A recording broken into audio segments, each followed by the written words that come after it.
Leave it. Leave it. Quiet. Knock it off. Quiet. Quiet. Stop. No bark.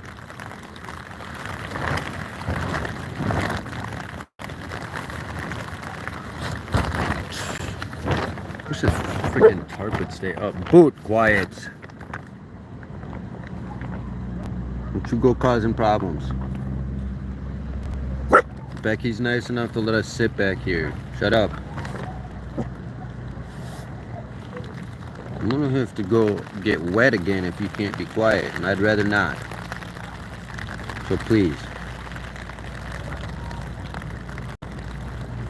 No. I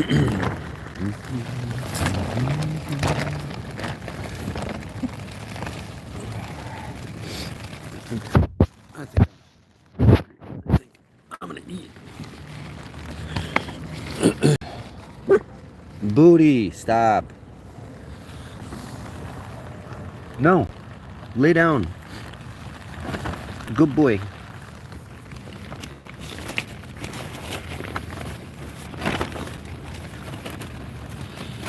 Dun, dun, dun.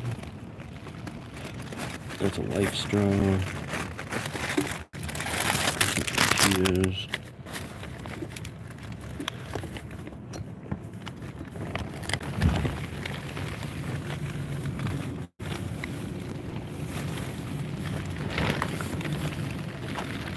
Oh, shit.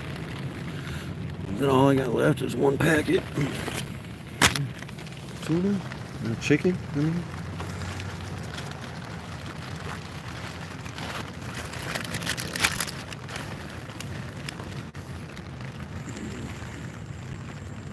Well, that's fun. Oh, here's a can of soup.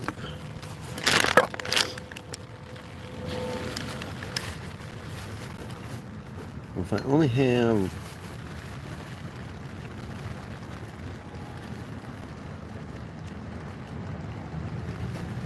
somebody must have got into my stuff.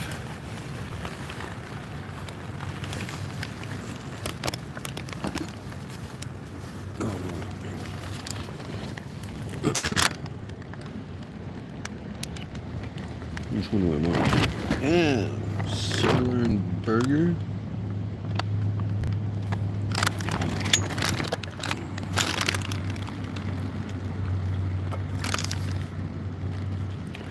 Chicken and sausage gumbo.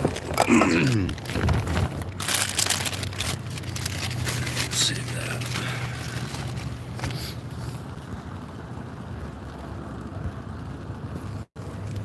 Messages.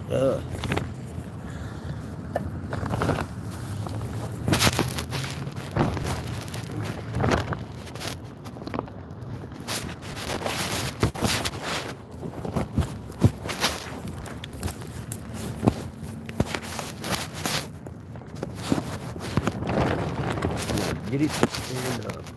That's the question. I might be able to with a boot.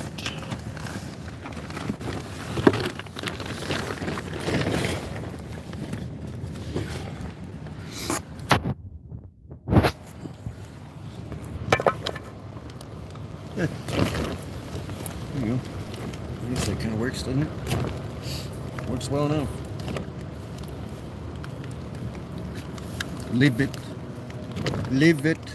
No, leave it. That's my phone, not a toy.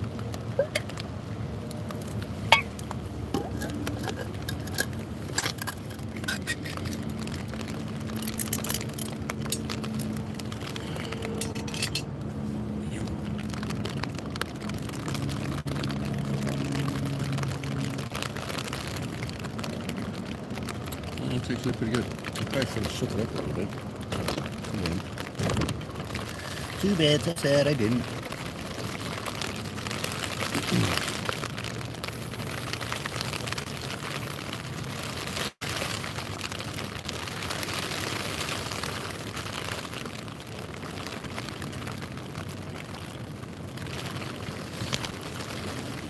wait for the person that comes on in the chat that says, "Oh, you're faking it."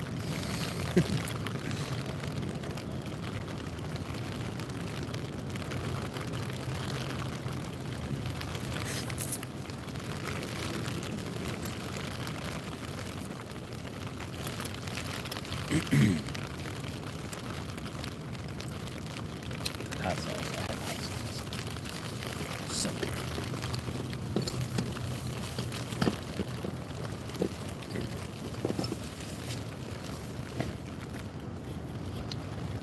Yeah.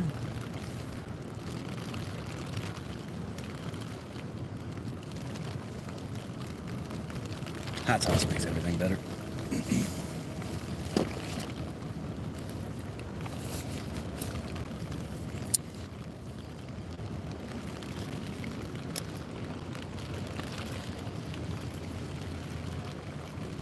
Especially gumbo.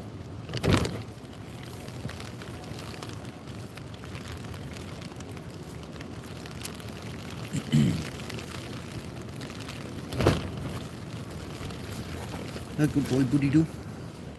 A good boy.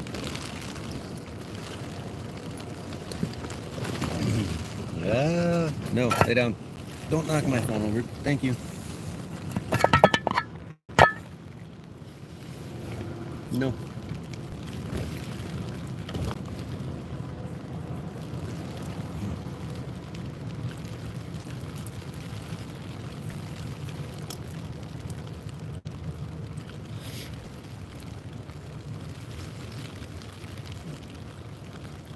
Damn it, I want a piece of meat.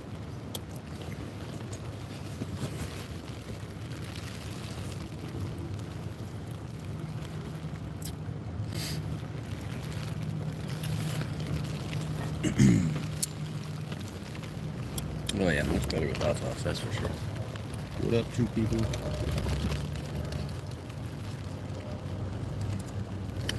No, this is not a begging stream.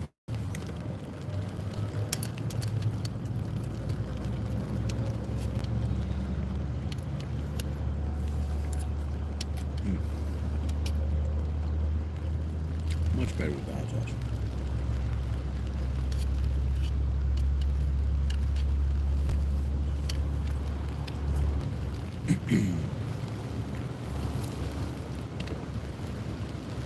No, my soup.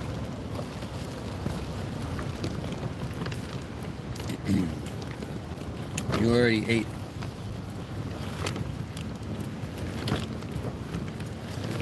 And I gave you more than I probably should have. Since you ate later than you usually do today.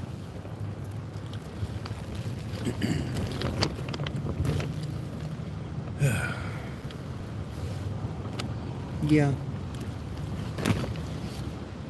I should have stole a towel from the hotel. No, I shouldn't have. They did me a favor. But then I'd be able to dry you off. Maybe I'll just take you into Becky and have her ear bowl dry up. Maybe you can, yeah, how about that? Take you inside and get you warm. I'm sitting behind a dog groomer's right now. When I got to town, I met the dog groomer on purpose, hoping she would help me out with my dog, and she does. But I don't want to overuse her like services. She gave him a couple baths for free and took care of his nails, and that's already too much.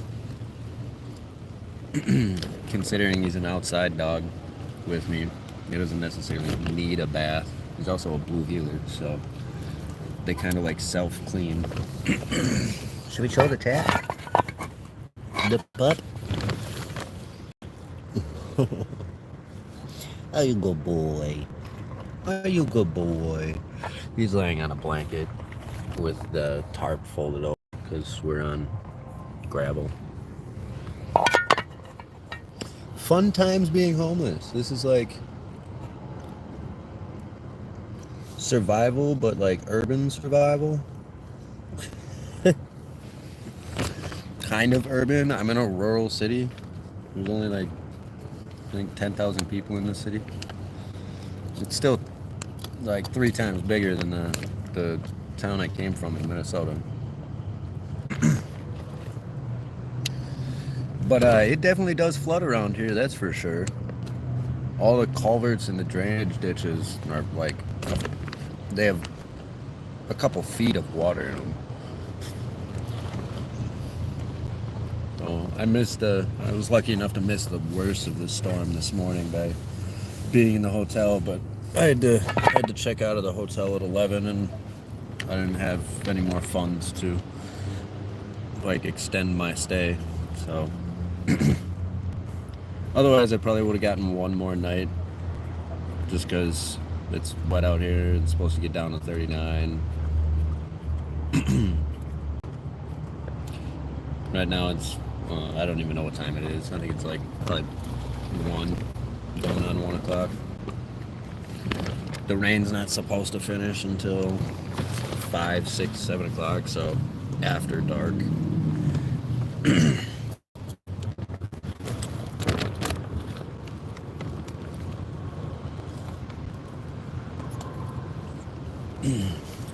I'm largely prepared for dark weather and dark times.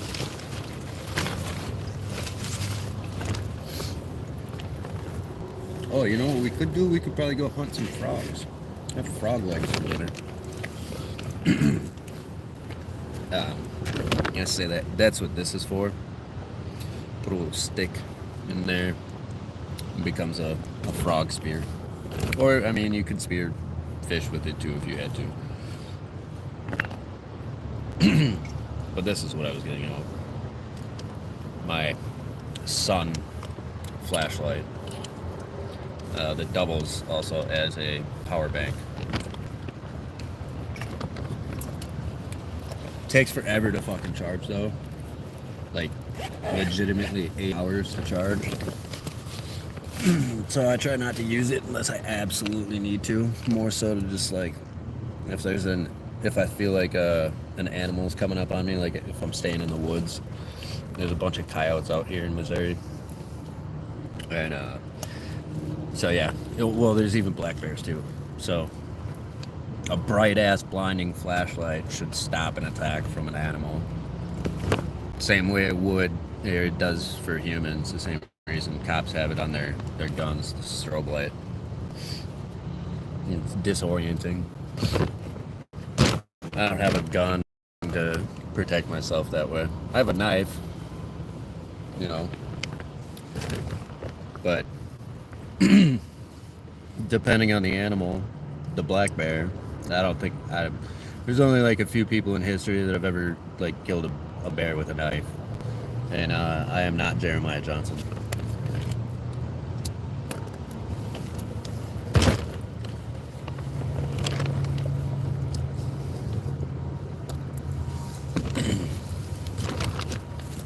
Ooh, you want your other blanket?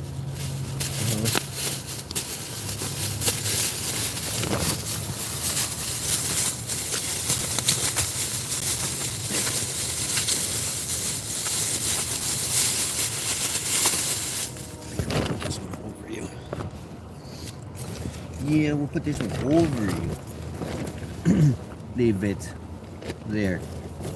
There. Now you have one over you.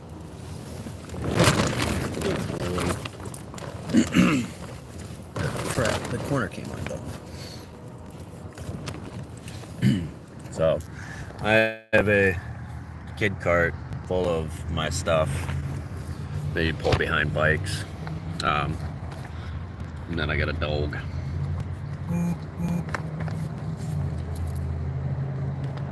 Oh, that's cool.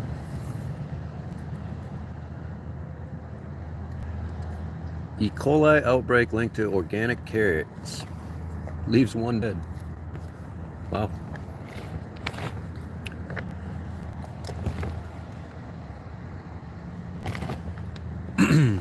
I mean, I already have a job lined up. It's just not the job I wanted. When I got to town here in Missouri, I stopped at all the restaurants and whatnot. I stayed away from fast food because of my experience in like full service kitchens. Fast food isn't really my thing. I can do it, and it's a job. But when I stopped in at Dairy Queen, the manager was taking a week-long vacation, so she kind of told me, she was like, well, I wouldn't be hiring you until I get back. So if you find something in the meantime, take that job. But she gets back tomorrow, so I'll be going in there and talking to her about the job, and she needs a full-time cook in the back, so whatever. I've cooked for Dairy Queen before.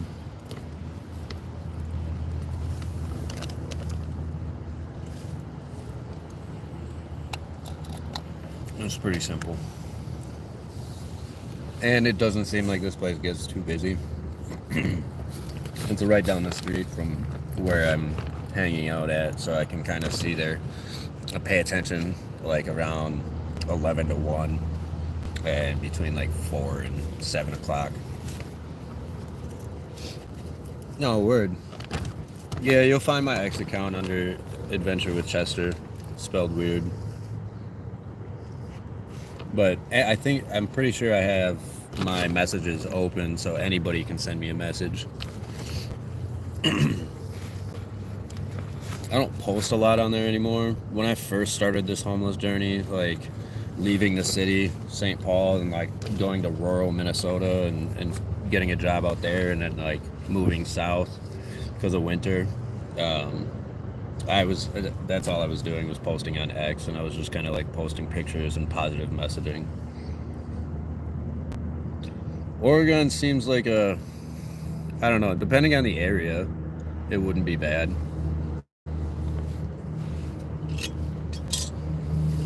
I mean, I know I can smoke weed out there, so yeah. I mean, I can do any type of work.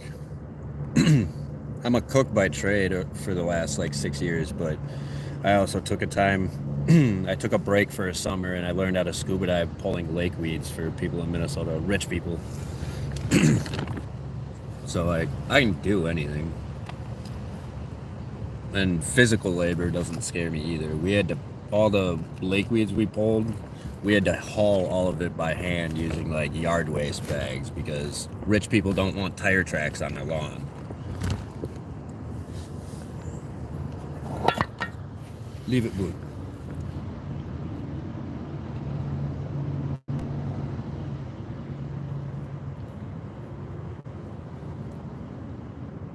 Yeah, well, usually people are looking for cooks because cooks are hard to keep. When you have a strong cook team in the back and then somebody like leaves to like better their life or they move, it can throw the rest of the work detail onto, usually one other strong cook, and then that cook just doesn't want to continue doing it. So restaurant work is usually pretty easy to find. And when like I managed three food trucks and help open a restaurant in Minnesota, when you have a resume like that, places eat you up real quick. The last time I worked at Dairy Queen, I had put my application in online through Indeed, and with a half hour, the owner called me because it was a franchise. And I needed the job because I was trying to buy an electric scooter at the time. So I took the job.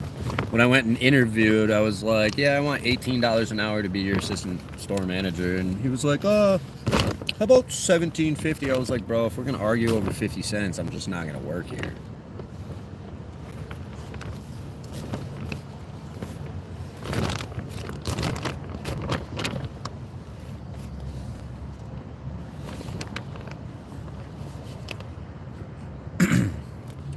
My thing, like, my goal is to, at some point, start my own food truck. Boots, where are you going? Get in here. Food truck work is incredibly,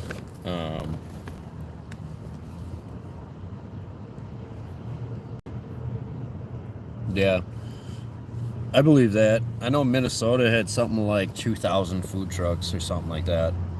Just in the Twin Cities alone, there was like 500, 600 food trucks. But that job's fun. And a lot of it is like, people don't mind tipping people on food trucks. Like they enjoy it.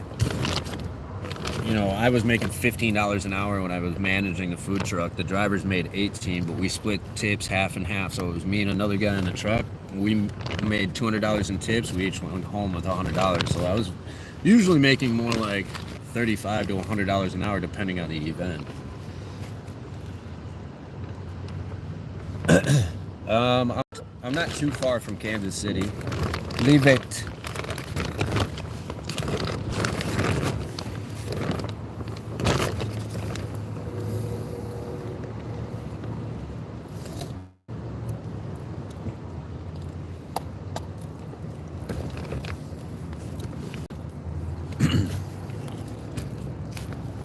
Be blessed that you still talk to your family. I don't.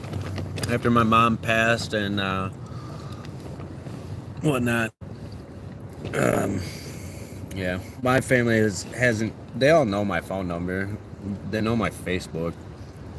Not one single family member has messaged me since she passed away. They have no idea whether or not I'm alive or dead. In a way, that's kind of a freeing notion. I don't have anybody that can be disappointed anymore in me. I'm sure they're disappointed that I disappeared, but, well, not disappeared, but I guess, yeah, I disappeared to them.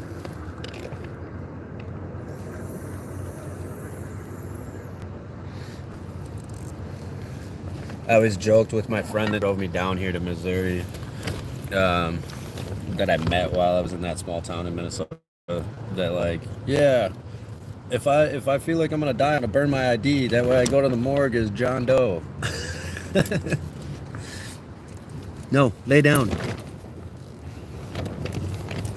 No, lay down, buds. Lay down. Lay down. You can't have my soup. No. Lay down right there. You got your blankie and you're warm and dry. Lay down. No, get away from my soup. No soup for you. No soup for you. Hey, you're blocking the whole camera.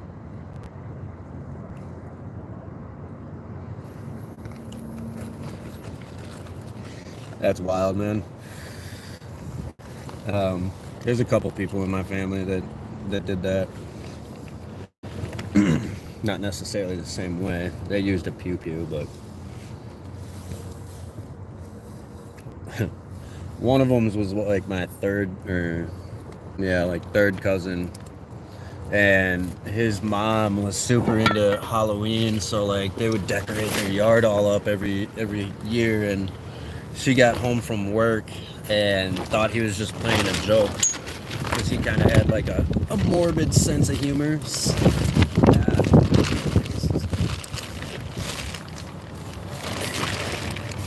Get up from right here for a second. She thought he was like playing a joke on her because like he had dressed up and sat against the tree and had his pew-pew out there with him, but it happened to be real. So that's how his mom found him. It was on Halloween. Ruined her favorite holiday.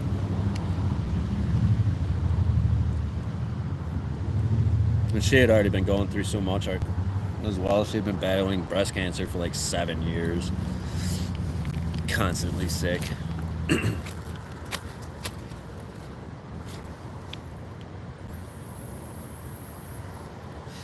You know, I had lost my faith for a long time. Becoming homeless, I've recently like found it again. I see like, I see what like the signs in life of the small things. You just gotta slow down sometimes and pay attention. Is it windy? Yeah. Boot, come here. I can put the tarp back over us. Come here. You cannot go anywhere. No. Absolutely not. Come on. Get in here and lay down. Boots. Get in here. You're not playing with other dogs right now. This isn't a dog park. This is the groomers. They're here to get clean, not get dirty by you.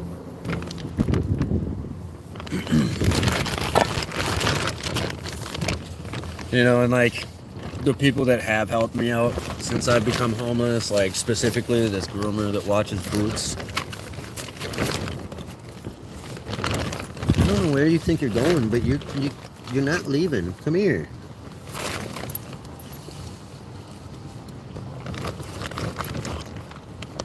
Good boy. Good boy, lay down. Good boy, lay down. Yeah, I know. You're a little bit wet. So if you go outside, you're gonna get wetter. You gotta dry off. It's gonna get colder.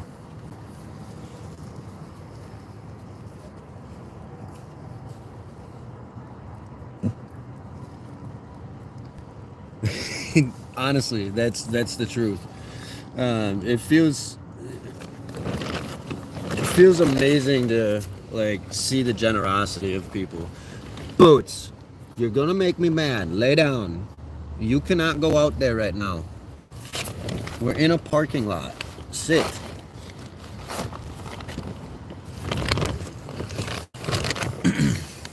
You know, just like the dog groomer giving him a bath when I was like, I don't have $36 to pay for a bath. She was like, that's fine, I'll do it for free. Like, that's amazing. I told her to find some type of way for me to like work it off.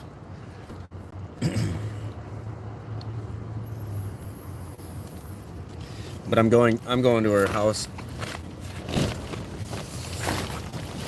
There.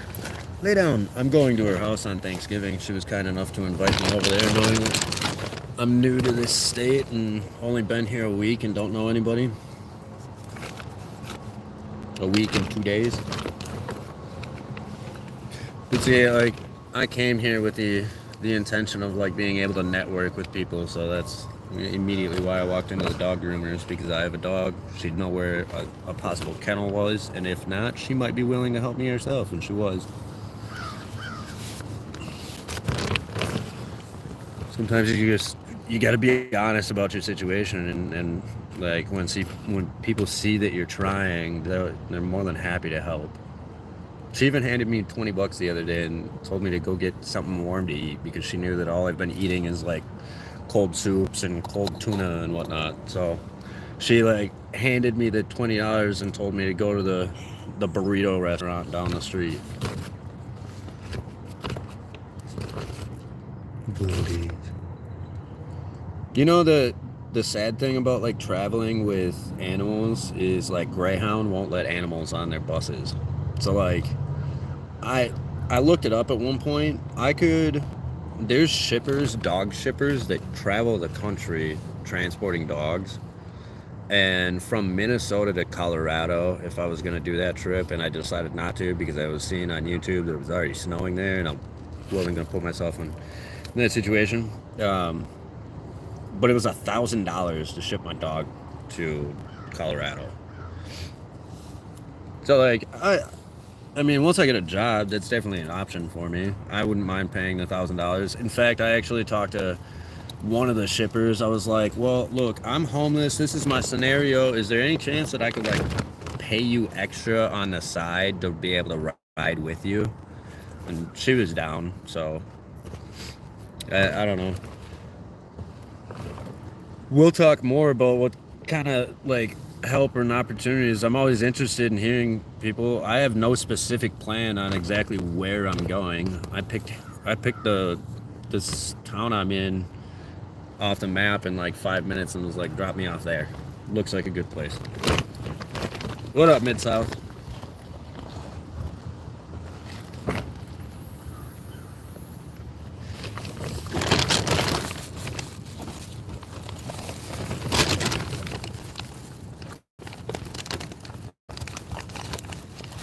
That'll keep it going. I mean, that would be totally up to you. That like, see, that's what I mean when like stuff like that happens. That's just like the universe putting, like, I don't know. The universe has a plan for me that I don't know about. You know what I mean?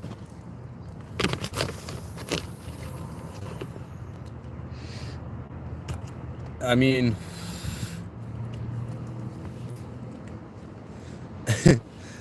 that's possible. That could be possible because of the graciousness of the people that watch my channel right now.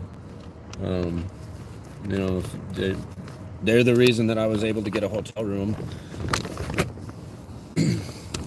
which that was an internal battle in itself. Like, I kind of felt bad spending the money on the hotel room because like that money would have fed me in boots for multiple days. But on the other hand, with the rain report that I was reading, you know, it just wasn't. It was worth the extra night in the hotel because the storm came later than expected, and it largely had stopped raining a ton by the time I had to check out of the hotel room. So everything happens for a reason.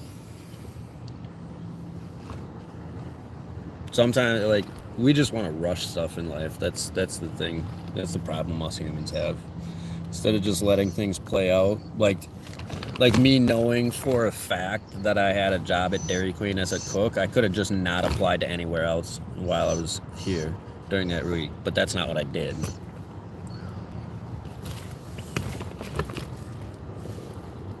Good boy, you're fine. Yeah, you're fine. Might have to take a walk to the gas station, use the bathroom. That's the other nice thing too, is there's one gas station in town that doesn't mind that I bring him in, and he comes into the bathroom, and while I'm using the bathroom, he just lays down. A couple of the ladies have treats that they keep behind the counter that they'll throw at him. No. What, you gotta go to the bathroom? Is that your deal? If I could trust you to come back. I mean, I can, but you're gonna want to go run around the field.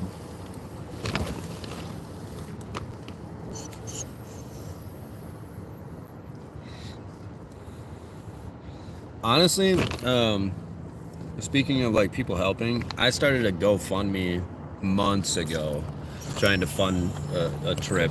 You know, I only wanted like $500 on the GoFundMe, and never got one single donation. It's like too many people use GoFundMe, and there's too many people don't trust it anymore. Like,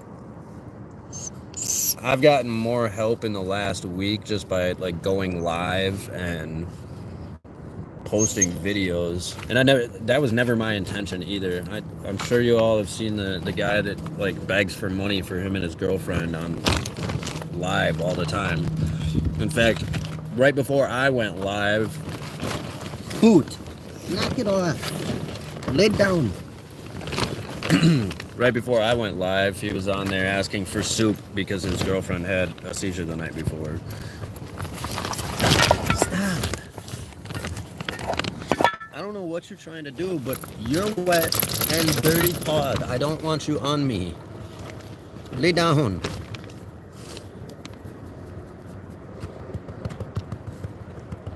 But like, I watch his streams sometimes and people send him money. He just sits there and asks for it. Hey, I have a Cash App. Stop. Lay down. No, lay down. No, you don't need to knock over the phone. No, and I won't. If people out there are watching my content and see my situation and they want to gift me money, then that's 100% on them, and I appreciate 100%. But I will. You guys work hard for money. I know what the work is, and I know how bills are. Y'all got more bills than I do, so. There, on your blanket. Good boy. Like, Mid-South, I'm pretty sure, like, after the 3 hours that we spent talking today, like, earlier, I could have been like, hey, man, I need, like, $10. Could you Cash App me? And you probably would have done it. But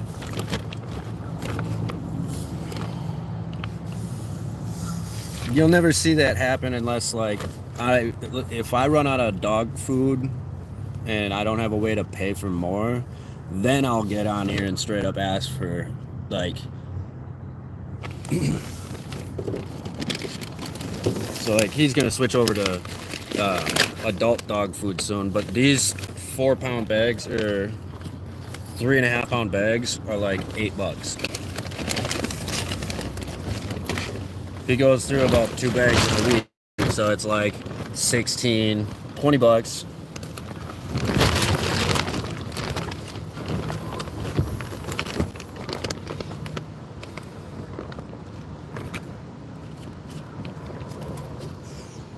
You know, like, I mean, I could be honest with y'all and tell you that, like, I'm eating one of the 2 cans of soup that I have left, and then I have one packet of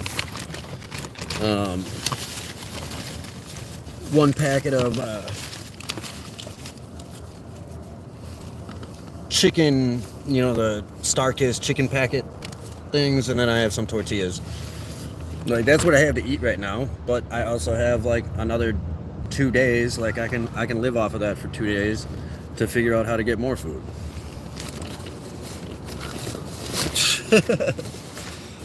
I don't know, like, I try to be humble, man.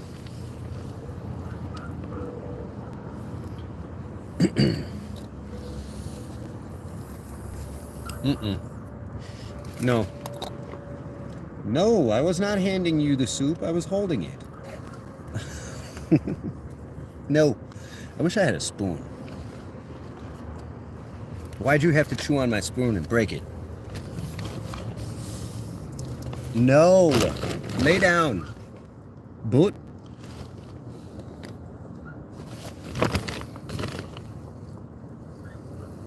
I haven't given anybody my actual name. I probably won't. At least not for a while. I gotta see how all you crazy people on the internet treat me first. I'm just kidding. I really don't care what you say or what people say about me. I think if you're gonna be on the internet, part of being on the internet is embracing everything that says, everybody that says anything to you. There's an old saying that says, there's no such thing as bad publicity. No, that's his name. No. I mean, yeah.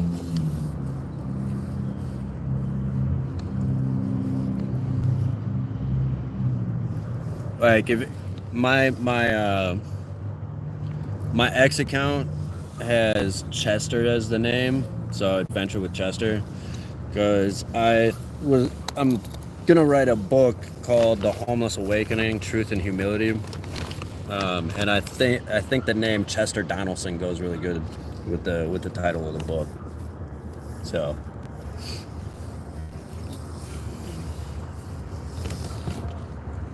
and then that's what that's what this channel was originally called, and then when I got Boots, I changed it over to Adventure Boots because I'm not the star of the show, it's him. No, you can't have it. No.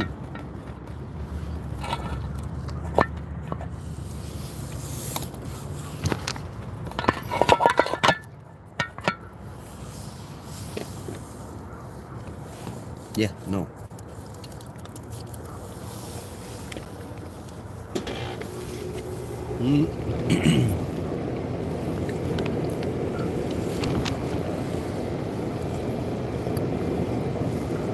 Is that air conditioner loud? It shouldn't stay on very long, probably like 5-10 minutes. It's not like it's hot in the air. I suppose it probably does get hot in the groomers. Bunch of huffing hot dogs that are anxious about getting their fur cut.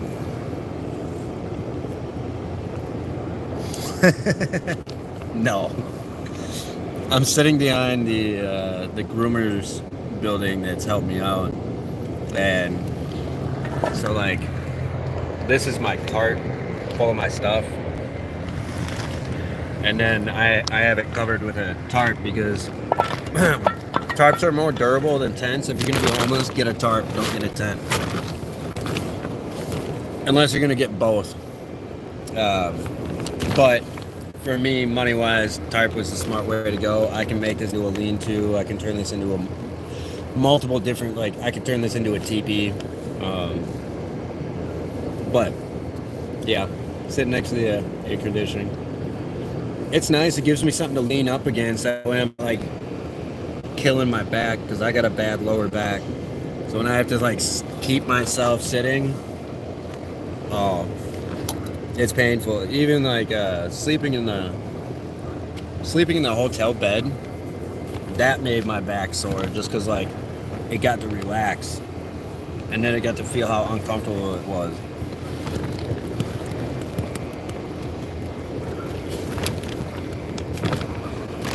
Kind of like we were talking earlier about, like, embracing the suck.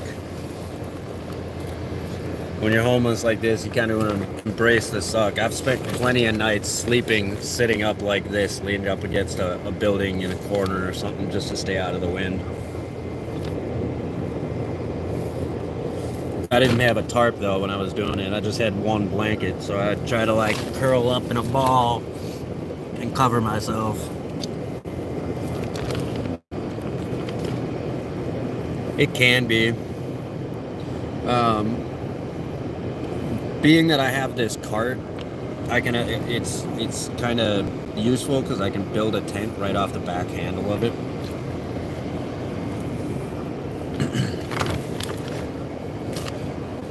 I mean, the other night I basically slept like this, with my feet stretched out. I have a tent rain cover that I'm sitting on because it's wet out. That I'll use as a heat trap over me and Boots, and then I have two blankets. One he lays on, and then the other one I cover myself with. Usually covering him as well. I should specify, the one that he lays on is actually, like, big enough that it folds over on top of him.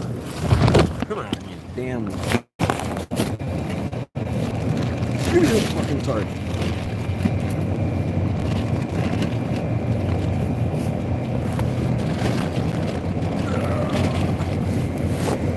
There.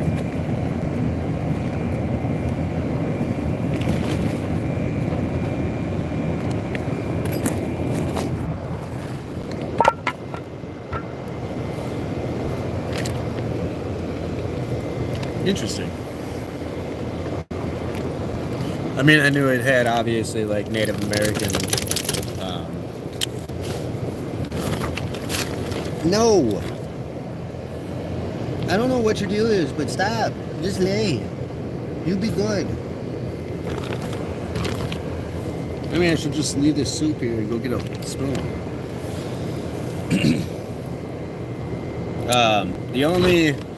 The only word of, like, Native American that I know is agidamo.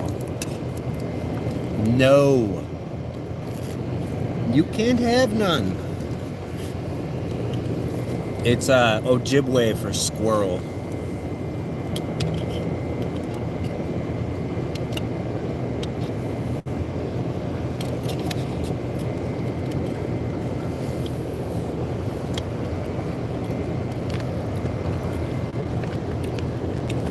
I thought about going out that way.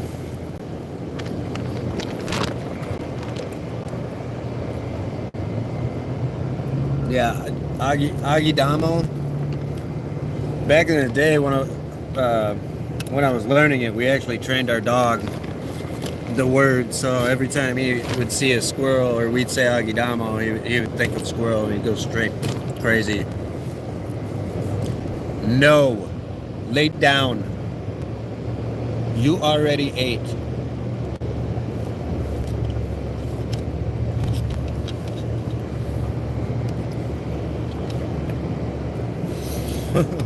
What's up, Tubby?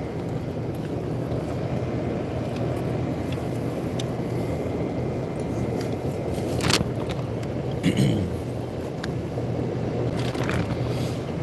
don't usually go live at like during the day.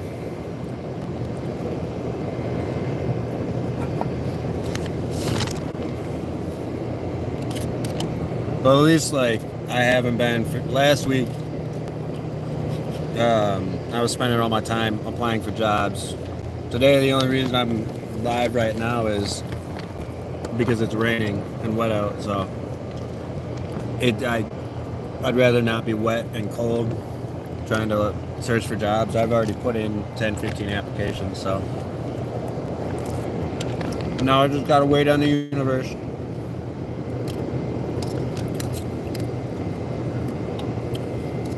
That's what's up. Yeah, there's a huge Ojibwe community in Minnesota. Move. Lay down. See, told you 10 minutes.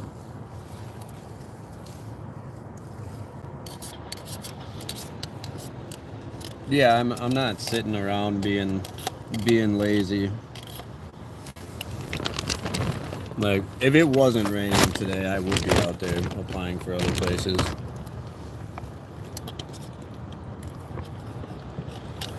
I don't know. Maybe the universe wants me to get like some 9-to-5 job. I don't know.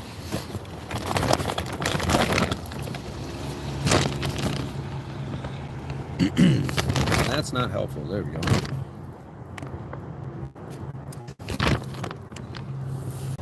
Need to get out my tent pole so I can actually prop it up.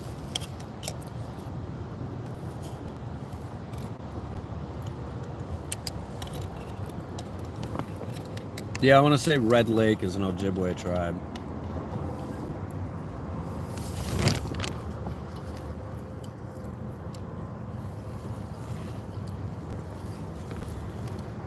Can I handle a 1-bedroom with $220 a month? Like paying $220 a month?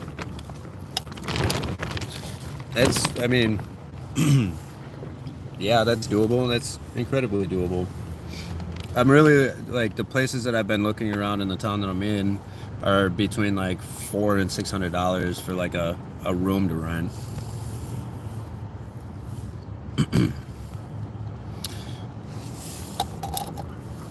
I was thinking about asking the hotel owner that I stayed at last night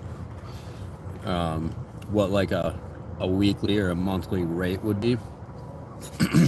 He's a private owner, so like when I went in to extend my stay, he actually gave me a $40 discount on my second night because I told him like I'm homeless, but it's gonna rain, and I really don't want to have my dog out there because I don't know the landscape and how the area accepts rain, like where's gonna flood and where's gonna be dry. So he was kind enough to give me a discount on my second night. I feel like if I were to go in there and offer, you know, a decent amount for a monthly rate, I might be able to get a room, and then from there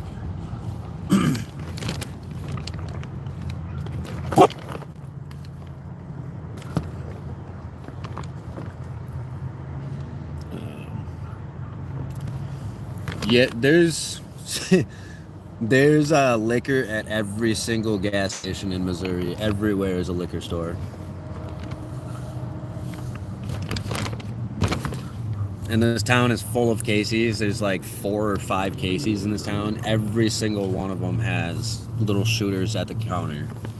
And they're cheap too. That's the crazy part. Like they're selling shooters for 50 cents, or some places like they get overstock of some of their shooters and they're selling them 2 for 50 cents.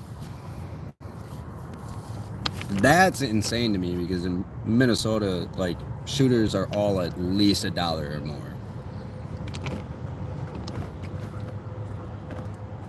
Tall Paul. That's not his native name, is it? I'm just kidding. Don't cancel me. But leave it.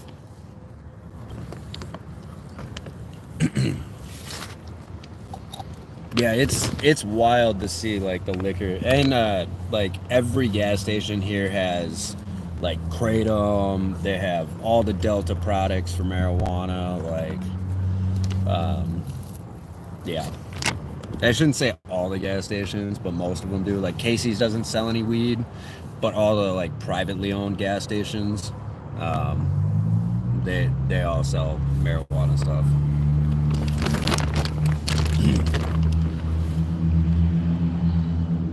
And they're like the marijuana shops, like the vape shop here, they sell like I don't know, they're probably like 2 gram joints for $6.99.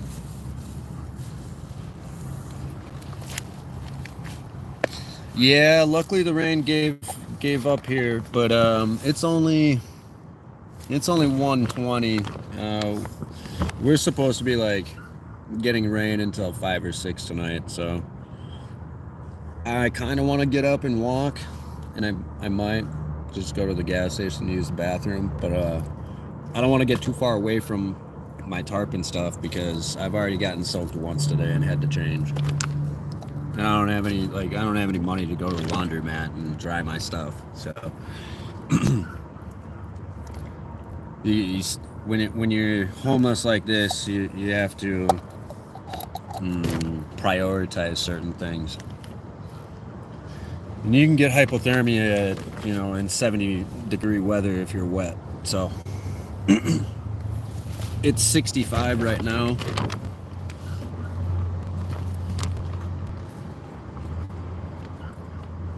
Oh yeah, no. Closest liquor store to me is like 2 blocks away, and then there's another one right next to it, and then there's one across the street. Those are like actual liquor stores. Yeah, windy, rainy day. Luckily, I got to miss the brunt of the storm, Paul. Otherwise, like when I was sitting in the hotel room, I kept watching the clock and watching the weather, and it was downpouring out there.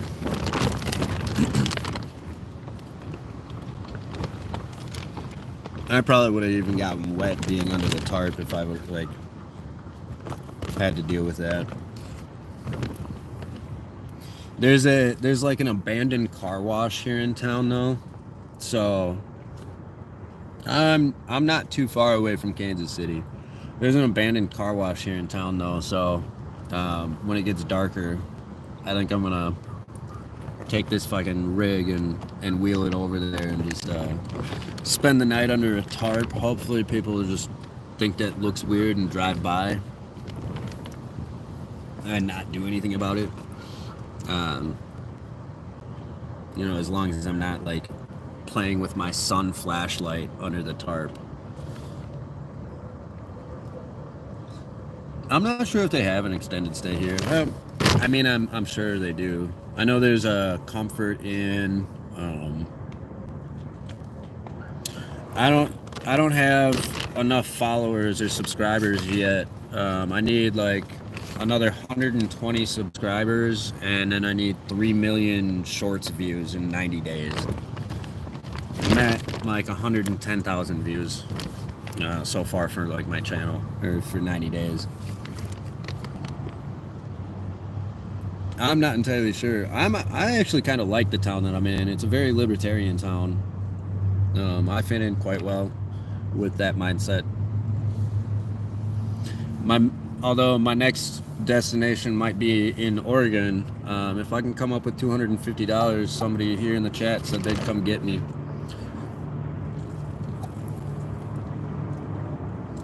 And that alone, I would take that opportunity, even though it's like jumping into the unknown, and I have no idea who that person is, and maybe they're a serial killer. I don't know, but I would jump into that unknown pretty quickly, just because I am stuck out here, and I can do the same thing that I'm doing right now in Bend. But if there's somebody out there that's willing to let me like rent a room, or stay with them, or whatever it is,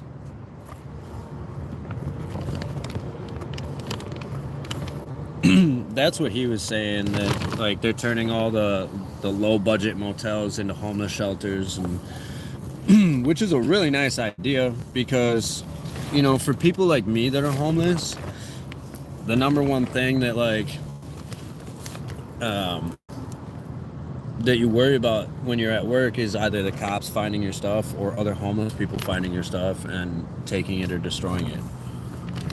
So you're spending 8 hours a day at work and you're constantly thinking about, is my stuff going to be there when I go back? Like I was on the other side of town and I had left my stuff here, including my bike, just sitting behind the dog groomer spot covered with a tarp, and nobody actually came and messed with it. So like I'm lucky, but the entire walk back and the entire time I was in the hotel, I thought about it. But for me, I don't leave stuff like all of this clothing and this stuff that like that's all replaceable. If somebody takes it because they're homeless and whatnot, then they were cold and they needed it more than I did at the time because I left it. If I need it, it comes with me. I got a couple small backpacks that I take with me.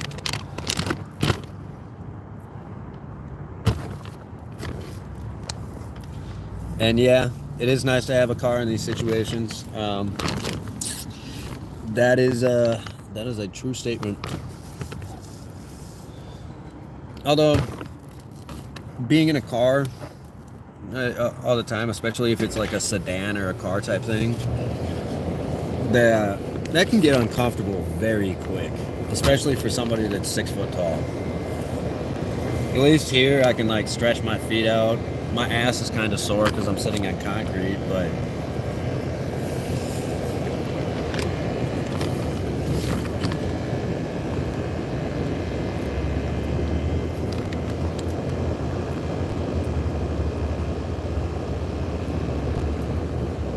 no.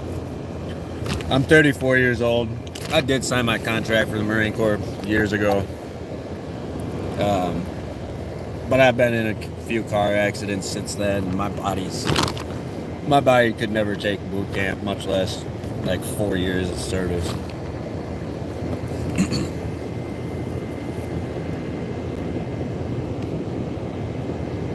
I think it's wild how many veterans I've seen on the streets and at shelters. Like, our government really does not take care of them.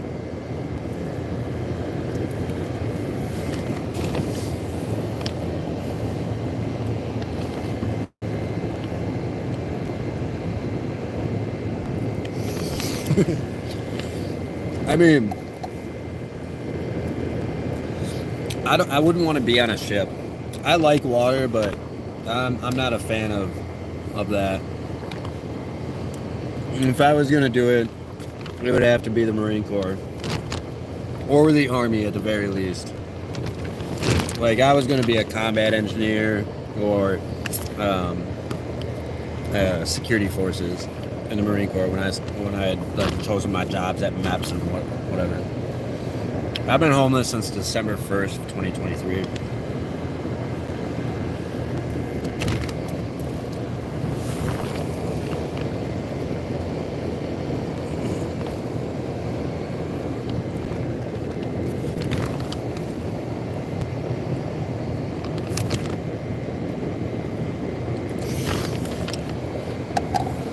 Dude, that is truthfully my goal.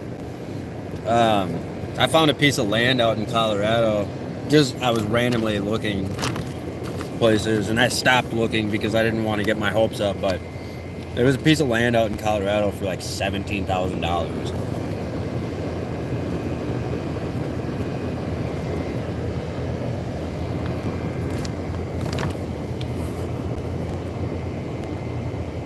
Oh, you're good.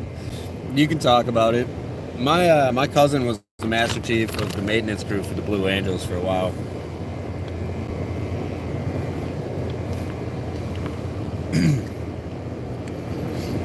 But I met the captain of the boat for the USS Minnesota, one of the newer like nuclear class submarines.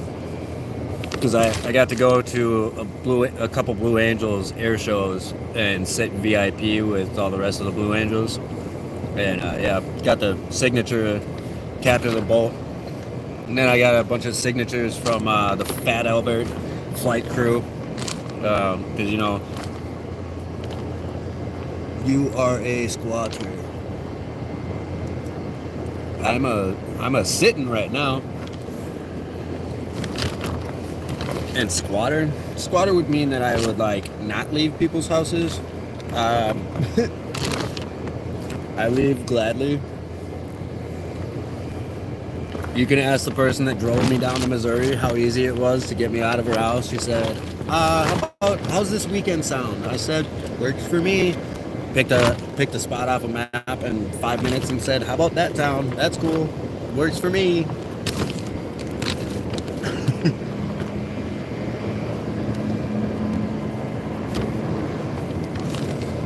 If anything, I'm crazy just picking a random town off a map, not doing any research about it, and being like, oh, I'm going to try and make it here. So,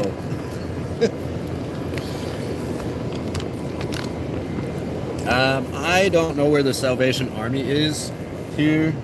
I don't know if there is one in this town, but this town has a local thrift shop that helps out the homeless. So the other day I went in there and I got myself 2 pairs of pants and some shoes. They gave me some new shoes because I had been wearing mountain hiking water shoes. Like, if you know what Merrell hiking shoes are, they were made to be like hiking through rivers and whatnot. Not the warmest thing on your feet when it's getting down to like 40 degrees at night. See you later, Tubby.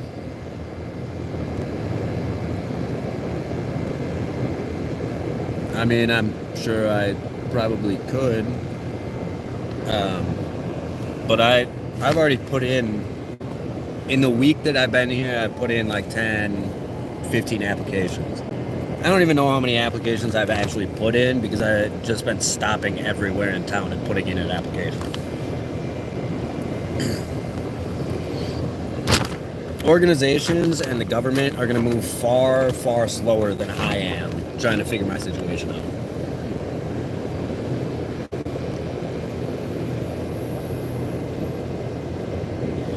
What's up, Tick? I'm trying. I'll see you later, Melvin. Then, like I said, I have a job lined up for Dairy Queen. The manager was just going on vacation for a week and she wasn't going to hire me until she got back to train me. Which I don't need a lot of training for the Dairy Queen cook job. I've already worked for Dairy Queen before in the past. But she was upfront with me saying that she wouldn't hire me for a week, so that gave me the opportunity to either sit on my ass and just wait for the Dairy Queen job, or continue to go apply to other jobs that, 1, might be better pay, 2, might be a place I would rather cook at.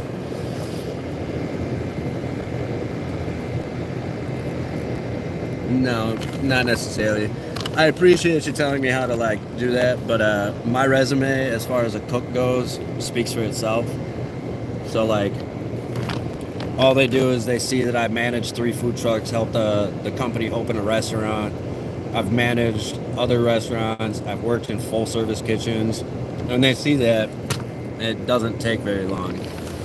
The one restaurant I do want to work at in town, it's a barbecue joint, but the kitchen manager happened to also be out on vacation and wasn't going to be back until the middle of this week. So I talked to the assistant manager, who said that she would talk to him when he gets back, and she put in a good word for me, because when I told her about my experience, all she wrote on a little sticky was, has tons of experience. And I kind of chuckled, and she goes, well, wouldn't you say so? I was like, yeah, I would. I just like how you worded it.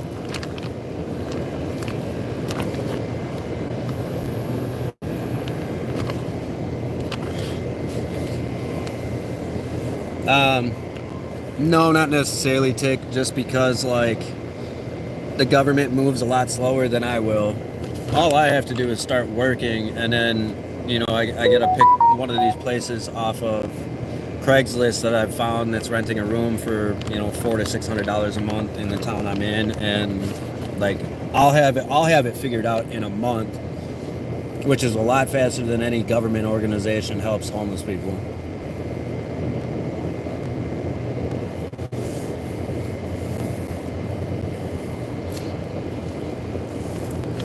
That's why you don't see me out here like begging for money, like, oh, I'm homeless, help me. Like, this is my life, this is my situation, and I'm just showing you all how I'm getting out of it. There's, in a way, like, my content isn't necessarily for the people that have never been homeless. It's for the people that have been homeless, that know what I'm going through, and it's for other homeless people to find encouragement. You know,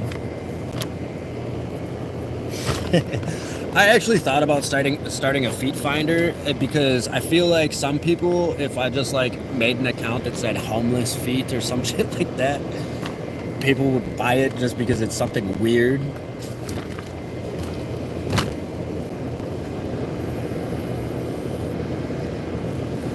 There's a lot of weirdos out in the world, man.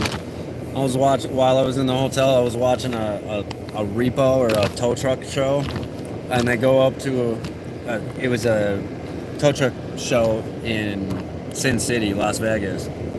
And one of the hotels, the guy shows up to, this guy walks out in full lingerie, like a one-piece lingerie with his junk dangling around, and he didn't have enough cash on him to pay the drop fee, so he had to go ask the mistress that was still in the hotel room for money. So he's knocking on the door and he's like, can I come back in? She's like, oh, now you want to come back in? Get in here. People are weird. That's one city that, like, I had somebody tell me to go to Las Vegas and be homeless there. I was like, fuck that.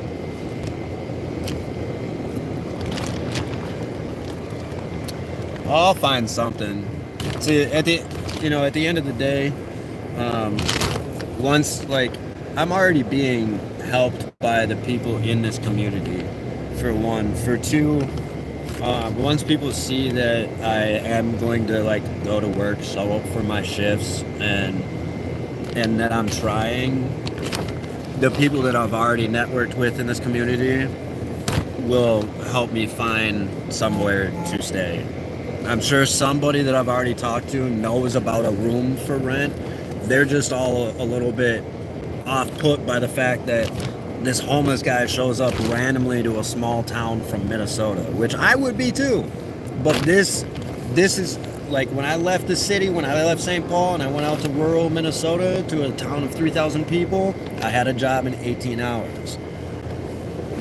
People weren't as, like, that made more sense to them. Being that I'm new to Missouri and I don't have a Missouri accent, people know that I'm not from this state. So they're like, oh, where are you from?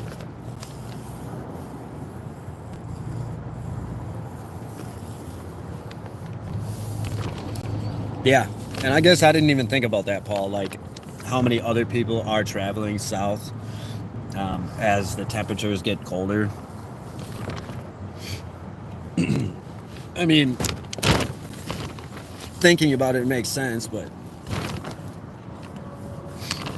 I mean, my ultimate goal is to start a food truck, own my own piece of land, and do some homesteading. That's my ultimate goal. And then, like, once I do get that piece of land, this channel will become a lot like, well, I can't say it'll become a lot like, because I'm not those people, but it'll become like showing you guys how and what I do on my own homestead and whatnot.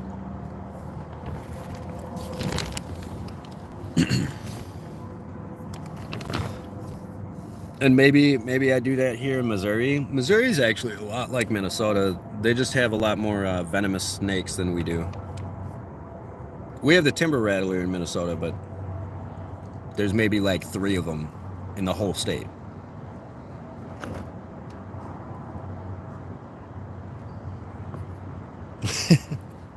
I lived 34 years in Minnesota.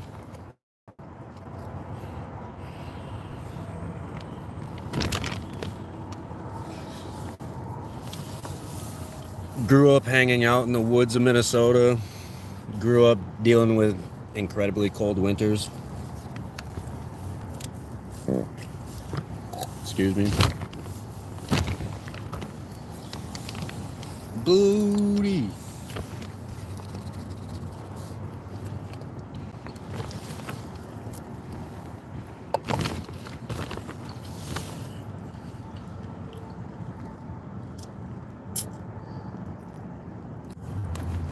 My bad. Well, yeah. Everything's about resources. Like, I know there's a guy in town that like runs that thrift store, and people at the church that he goes to give him money to spend on homeless people, getting them hotels and things like that. So like before I would ask any of you guys for any help too, like if I needed dog food for Boots, I'd probably go to the thrift store guy and be like, hey man, like, can I have $10 to buy my dog food? Or like, do you want to drive down to the dollar store and grab the dog food for me? I don't know. If you really want to trust me with cash, because a lot of people don't like handing homeless people cash.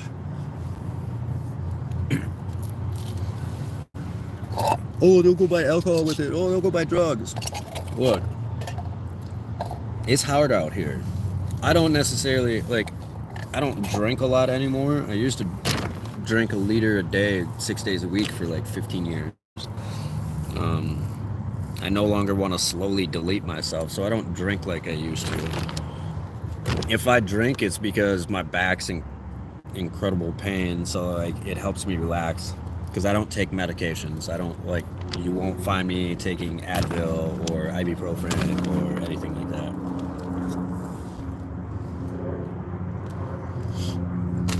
I'm 34, and after my mom died, I don't really have anybody. I have one family member out there,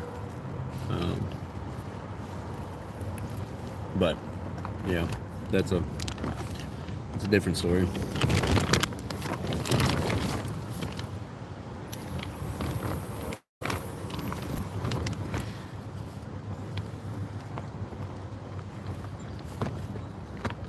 I'm glad I bought you 2 new blankets. Also, the Dollar General and dollar stores are your friends. If you're homeless and you're cold, go buy those little these little $3 blankets. They're super thin, but if you get a couple of them and layer them, you're trapping your body heat up under like I have one blanket that's like full body length, but I'll be able to like cover Boots with a couple of these and fluff it up, and his body heat will be caught under the blanket, and he'll stay warmer than I will all night.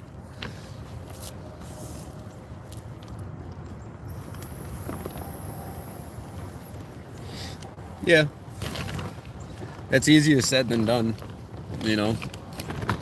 Like what the lady at the vape shop that's helped me out, and like she gave me a vape, and I asked her, I was like, hey, any chance I could like make you dinner in exchange for a 10-minute shower? And she was like, I ain't fucking telling you where I live. And she was she was good-hearted about it, but that's how people feel about homeless people.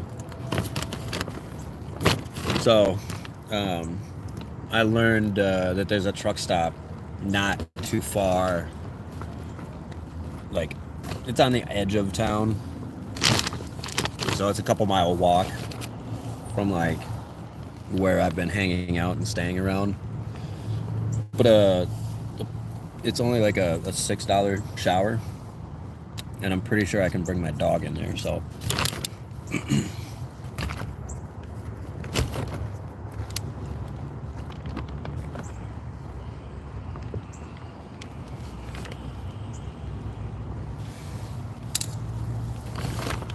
do you think that bettered your life, Paul?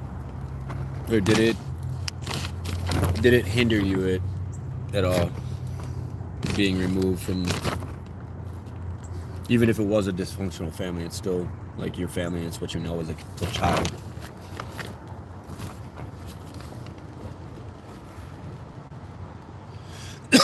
That's why like so many kids put up with abuse, because it's still the only thing they know.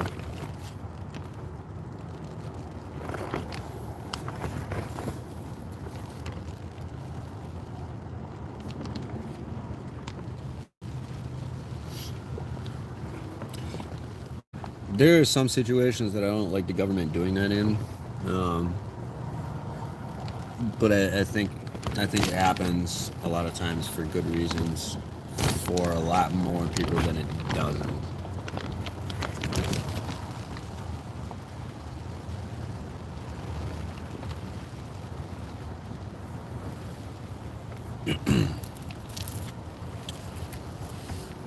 Like, uh, when my niece's stepbrother assaulted her, um, they took him out of the home and put him in a fucking psych ward for a little bit to evaluate him, because he was 12 or 13 when it happened, or when he did it, and apparently he was doing it to other kids on the school bus too.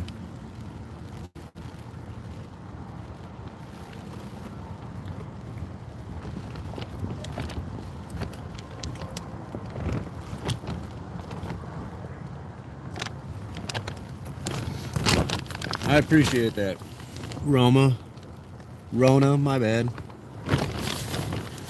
It's like, so when I was in Benson, Minnesota, I was actually renting a camper in somebody's backyard. Um, like, there's ways to figure things out. There's people with campers around town here, that I've seen just sitting there that look kind of older. Quiet. No.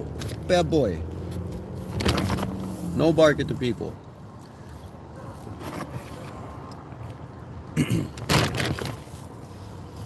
But like, I'm sure I can, like I said, once I have the money, I can go to these people and be like, hey, I have like $400 cash. Can I sleep in your camper for a month?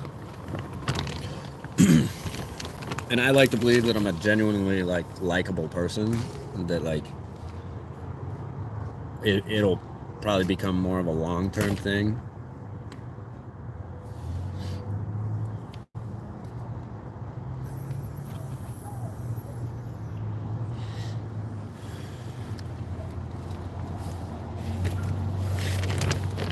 Where there's a will, there's a way, right?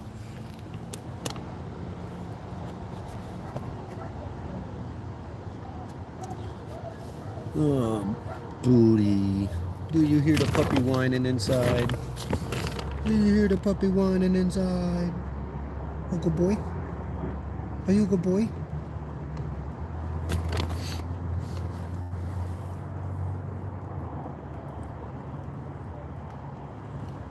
Did he do that because you were taken? Like, I'm sorry.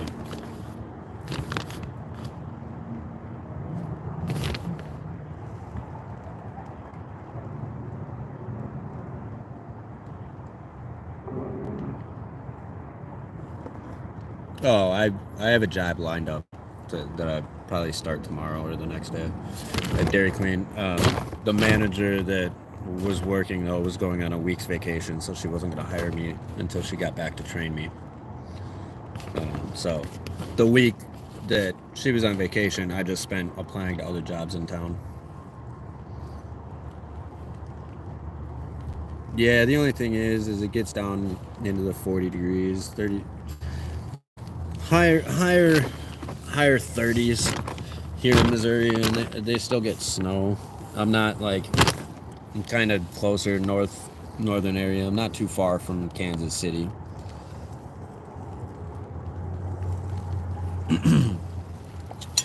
Ah,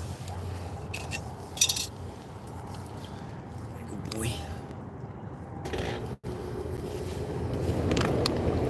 There's one factory. There's a soap factory in town that I've heard does like temporary work. but it's like, I shouldn't say it's in town. It's like 5 miles out of town.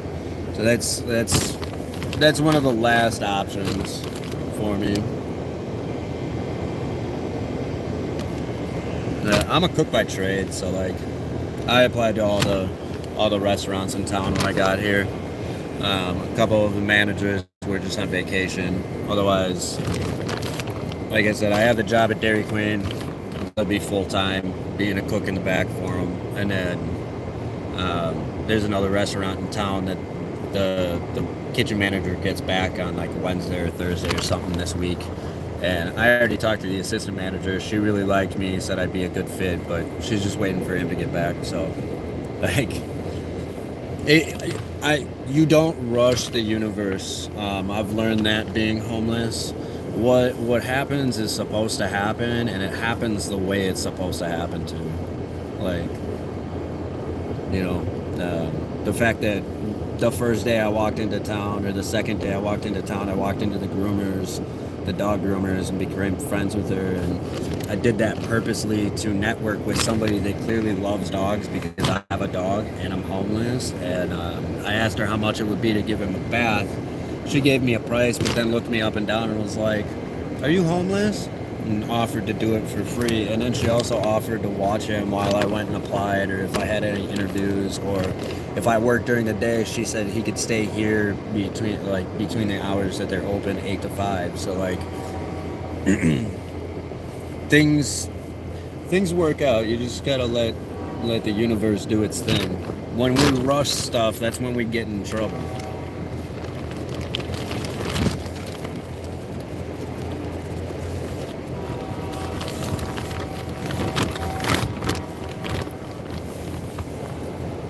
Trying to stay dry and warm. It's been raining in Missouri, I don't know, for about 12 hours.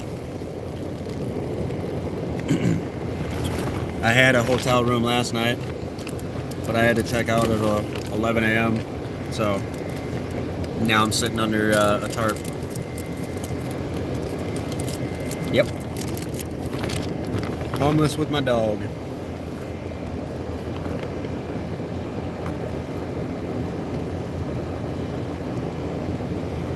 Hey man, I love you too. I appreciate the kindness.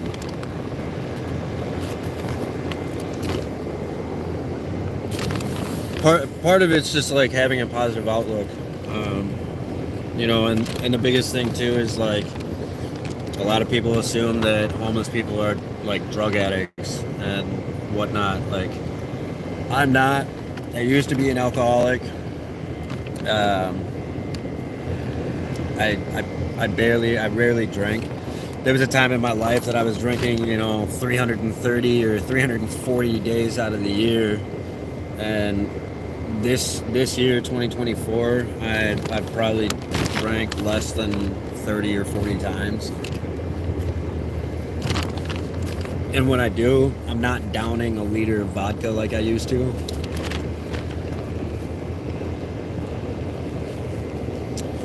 I was very depressed for many years of my life, and I was like, I finally woke up and realized I was like slowly self-deleting myself through poison.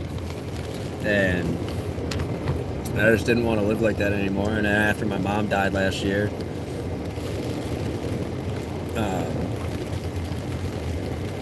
like when my mom died, I had nothing keeping me in Minnesota anymore, so I left the city, went out to rural Minnesota, got a job, worked for a little bit, stayed there, met somebody that ended up driving me to Missouri so that I could be, because like our agreement was never like I was moving into her property or house or anything. But she drove me down to Missouri, and I just picked a town down here to rinse and repeat what I did when I left St. Paul and went to a small town in Minnesota.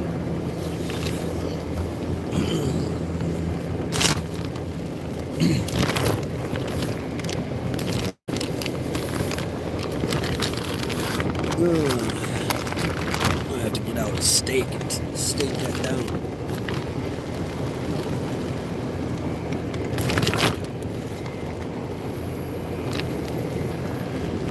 Paul, you hit the nail on the head with that one. For the years that I was drinking, I didn't have any hope. Um, that's a whole large backstory to my life, but it's the reason that I understand why there's so many destroyed and unhappy and depressed people. It's why I try to be kind. It's why I try to be humble.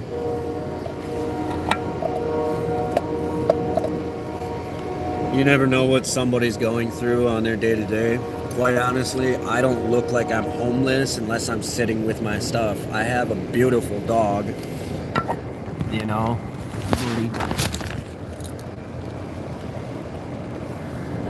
I have a beautiful dog. So, like, when I'm walking around town and I'm walking him, I don't look like I'm homeless. I have a duffel bag full of clothes. Mostly warm clothes. Like, that's why I had to go to the thrift store and get 2 new pairs of pants that, like, I could work in, because they're mostly what I have is sweatpants.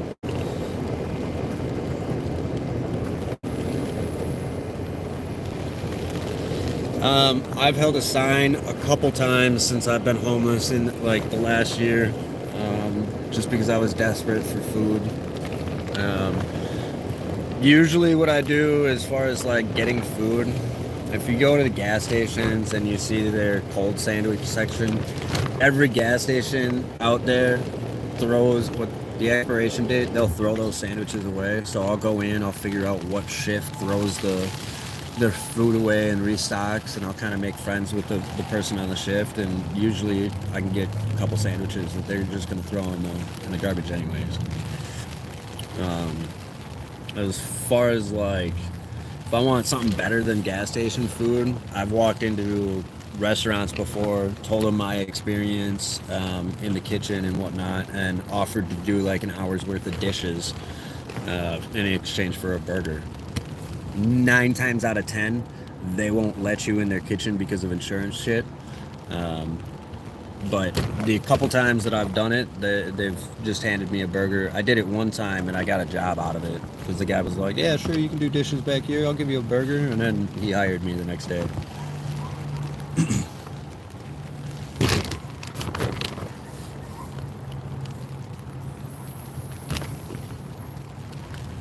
It's just a matter of time.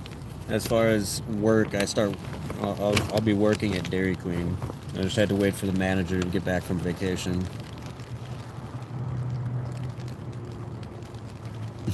I'm fine, Paul.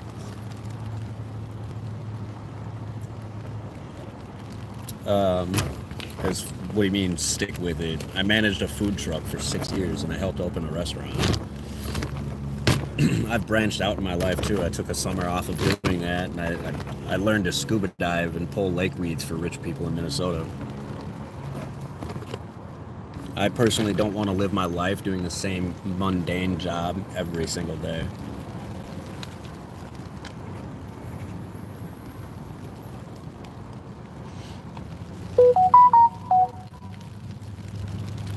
I thought about going to Texas partially because Texas gives free IDs, state IDs to the homeless. I think it's Houston or Dallas does it.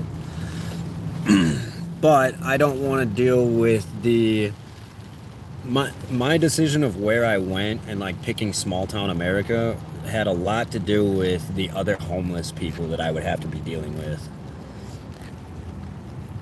Because at the end of the day, like my stuff, I have this cart full of stuff, you know what I mean, that you pull behind a bike. I was away from it for 2 days. I didn't check on it. It was sitting under a tarp behind the groomer's place because she lets me keep it here. So it's safer than like trying to keep it in the woods, because if I keep it in the woods, cops are probably going to get called on it and they're going to take it, destroy it. Or other homeless people are going to find it and steal from me. So my decision to come to small town America was based a lot on who I'd have to deal with on the streets.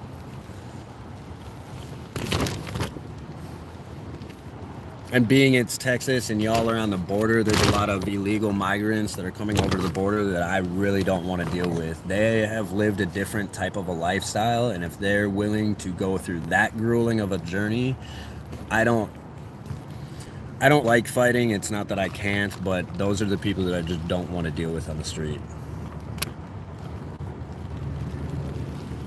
Um, I mean, I'm new to the state of Missouri, so like they probably wouldn't give me assistance yet because technically I'm not a resident. That's why I'm trying to get a job because once I get a job, then I can say that I can claim residency.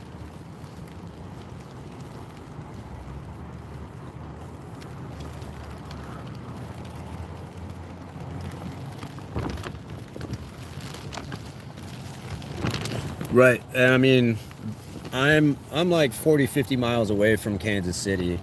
Um, but specifically, I didn't go to Kansas City because I figured there would be more homeless people there than where I went to. I didn't pick that small of a town. This town has like 10,000 people.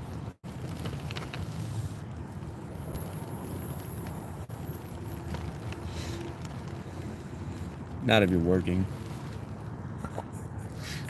Ouch. Oh, that hurt. Most states you can get an ID. A state issued ID. You can't like they won't give you a driver's license, but they'll give you a state ID if you're working.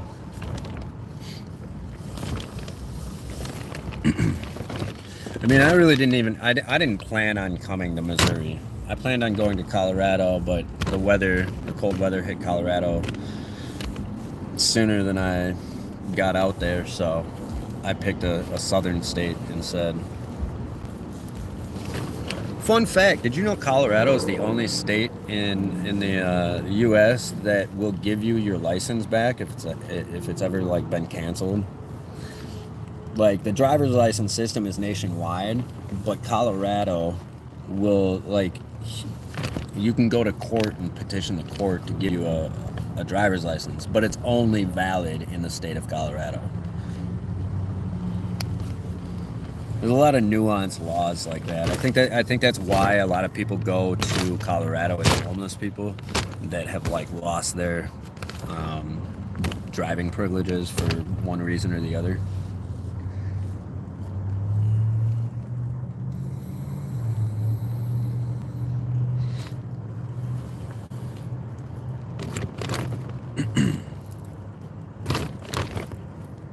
Bootskidoo, bootskidoo, Uncle Boy.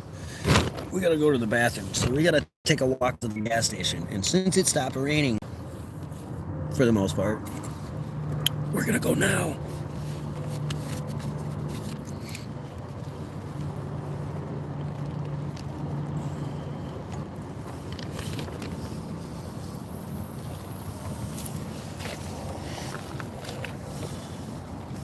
See if I can get myself out of here without making everything dirty.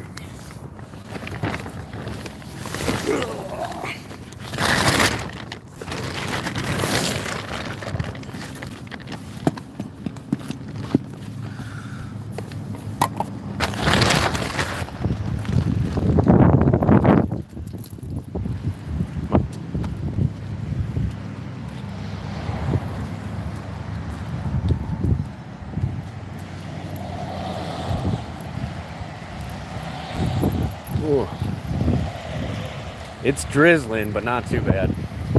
Hey, that's a cool color car.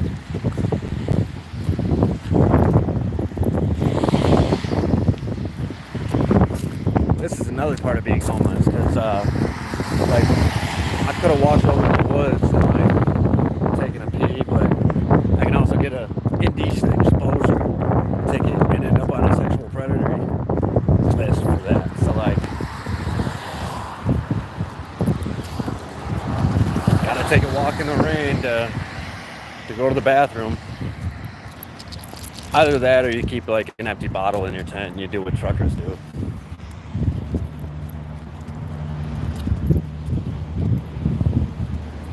But then you better wish that or hope that you have enough empty bottles.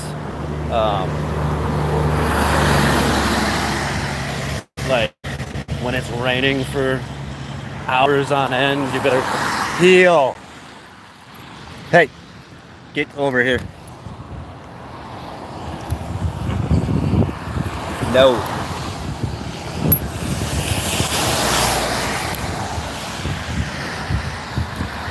He acts two different ways.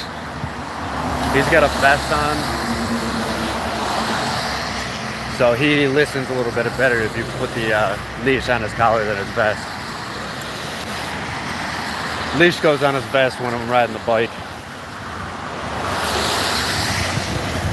That way if he randomly stops, I don't like jerk his neck off.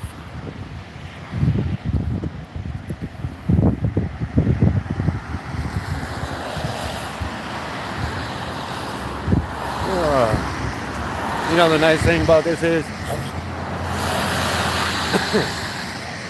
in Minnesota it'd be raining, but it'd be like 37 degrees right now, or like 45. It's like 67 here in Missouri. Heel.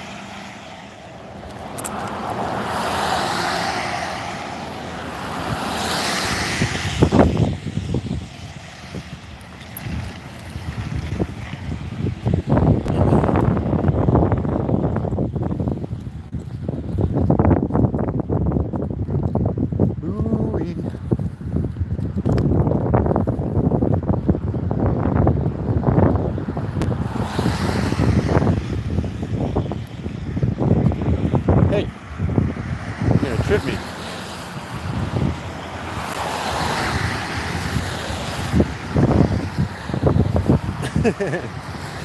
Yeah, those work too.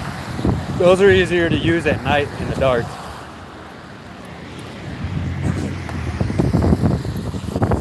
It's hard to find the hole with the hole. Come on.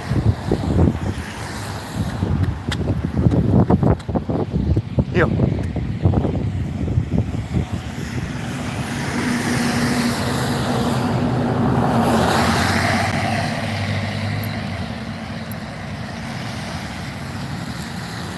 I wish I could afford another night in a hotel.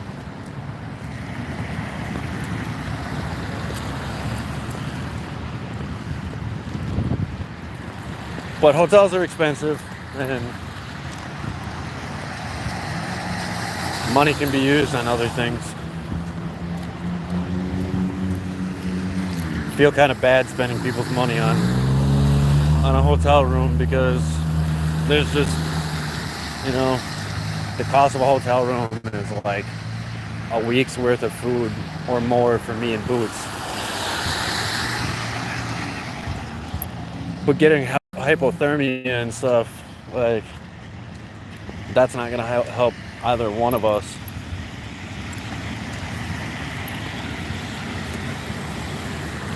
And since I don't have a warm place for him at night, keeping him dry is like a number one factor.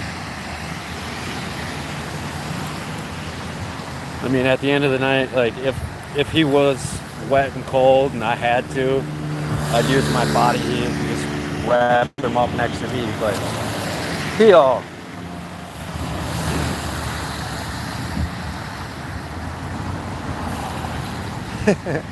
I don't do panhandling.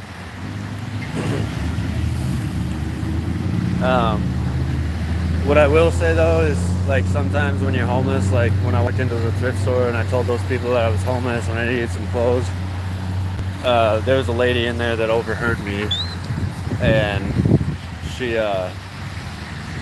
handed me $10.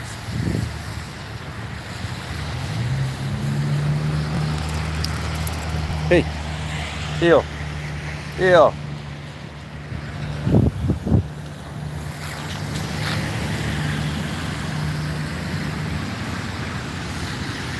Come on, heel.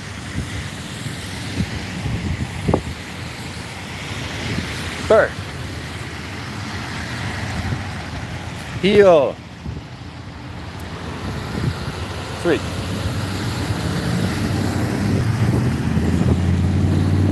south, so there are other comments in the chats that I'm not seeing. I don't know why YouTube does that. I gotta go back and forth between top messages and like all messages, and then like more comments show up.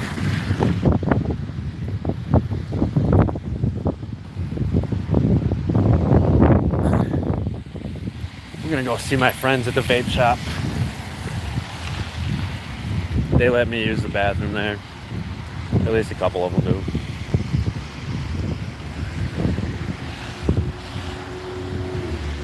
Deal.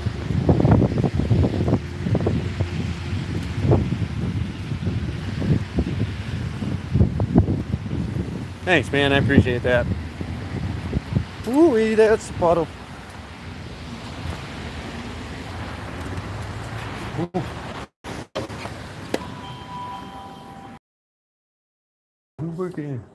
Oh, what's up, man? Chance I could use your bathroom real quick? Yeah. Thank you. I appreciate that. I'm gonna meet you guys.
We're back. All messages.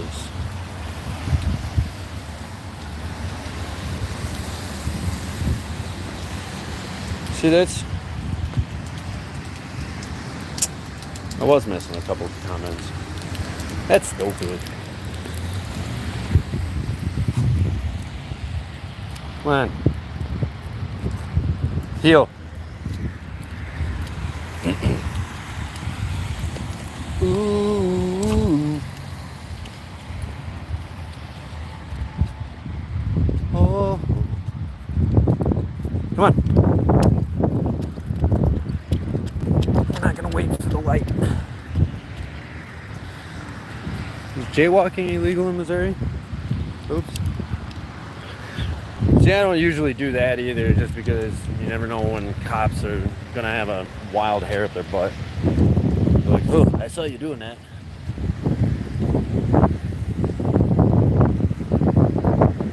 I try to avoid interactions with law enforcement as a homeless person. Most of them already have a preconceived notion about us. Even if they don't know a person they're in contact with.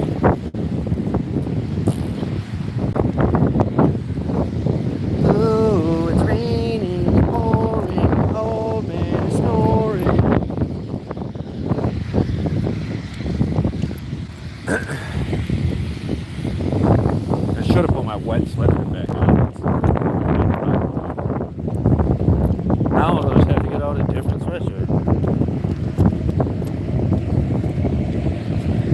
Deal.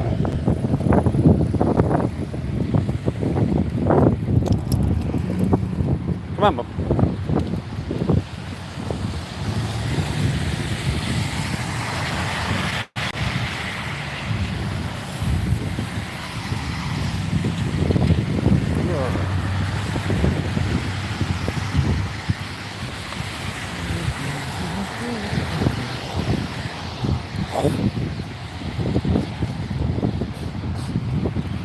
Ooh-wee, that was a puddle.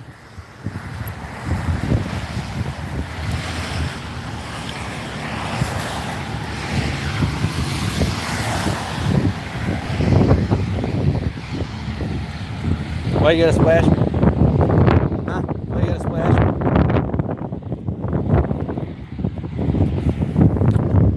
It's just a little wet. Just a tiny bit. Alright. Back under the car for a second.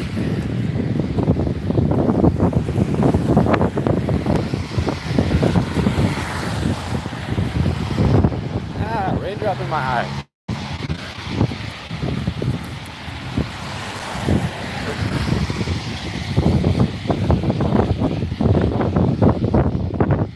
If I was in the neighborhood, I'd show you all where I was, but since I'm walking down Main Street, I'm not going to show you all the businesses.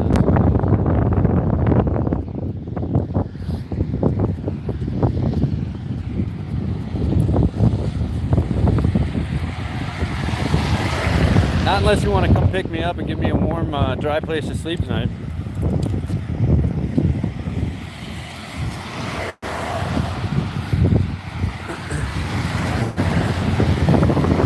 Better yet, if you got some work for me.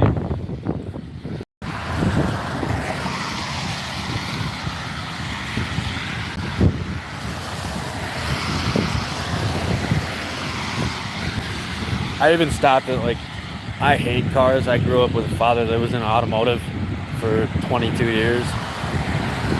So I have a love-hate relationship with vehicles. Whatever can go wrong with them will go wrong with them while you're working on them. But I even stopped in at like the car shops here in town, like, hey, I can do, you know, your base brakes and oil changes and rotate tires, clean the shop. It's the slow season, you know. I mean, except for like tire rotations or people buying new tires, but there's only so much of that happening. Businesses like that aren't needing a second pair of hands or a fifth.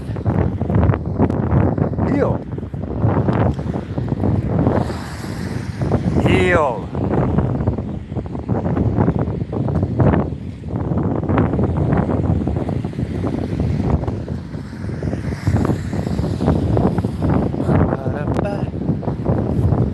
We're almost home. We're almost home. Wait till you see what home is. Walk around the puddle.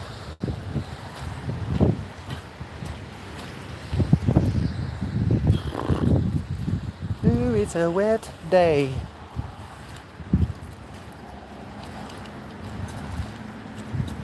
Oh no.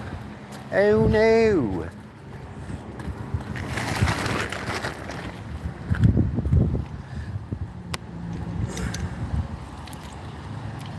Get some water.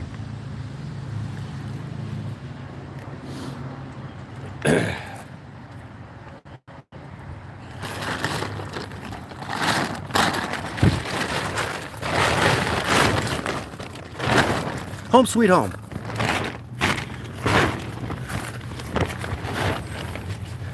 Come on. Come lay down. Come lay down.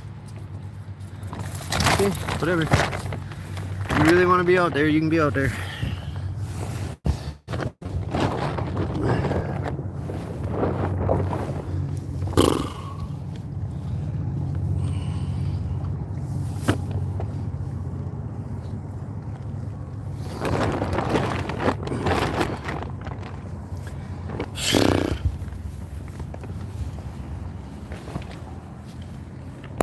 Are you done out there, Boot?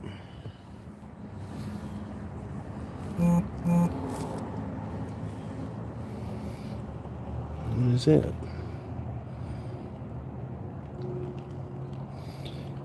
Why am I getting a text to tell Congress to oppose anti-LGBT?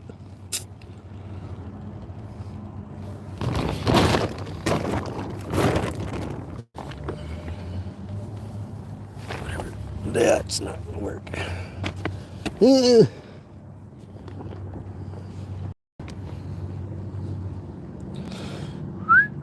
Booty doo. What are you doing? What are you doing, Boot? Are you getting wet? Why?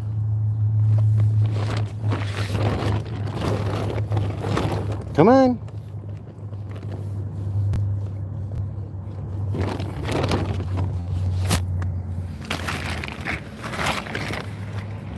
Get in here.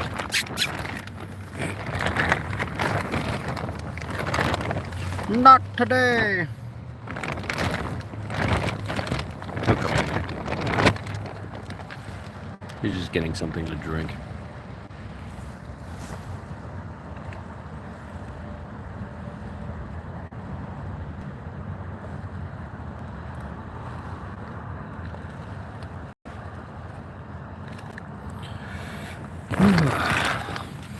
Bootski, get up under here. Booties. Boots. Get over here. Get over here. Get in here. Come on. Good boy. Come lay down. Come lay down. Come lay down. Good boy.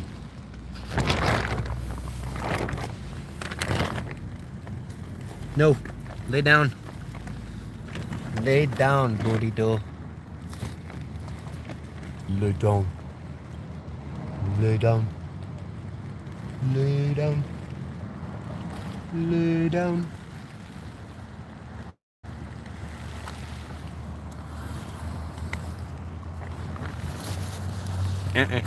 Stay under here. It's wet out there. It's wet out there.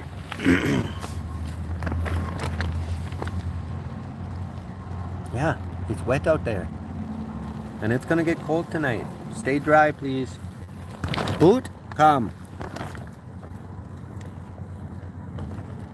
Lay down on your blankets. Booty, lay down on your blankets. Please. Please. Please. Please lay down. Please lay down. Please lay down.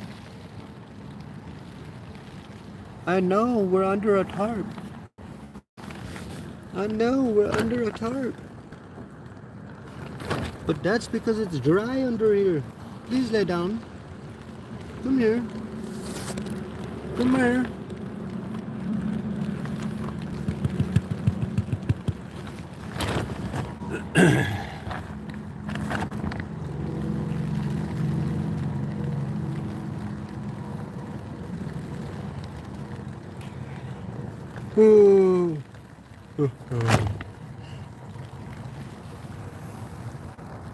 I don't want to take a nap.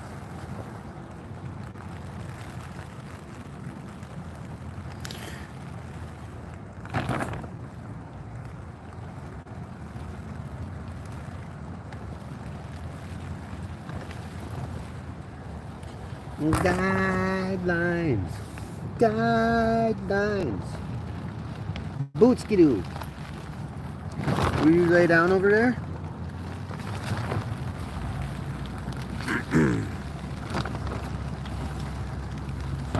Oh, that's shitty. Such is life.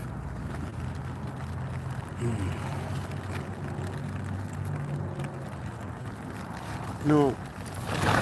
Don't lay in the frickin' mud, dude. You dum-dums?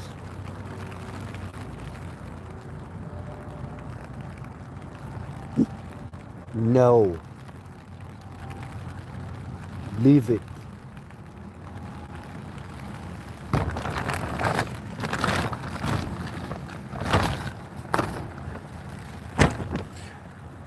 He's getting the area all muddy because I'm sitting on concrete myself. He's sitting on the tarp on his blankets, but we're in a gravel parking lot, so it's not the cleanest situation. You ever wonder why you see dirty homeless people? It's because of situations like this. Boots is likely going to get the clothes that I'm wearing dirty and muddy. And I don't have money to go to the laundromat just to wash like one pair of clothes or whatever. I don't even have enough clothes for a load. Maybe half a load.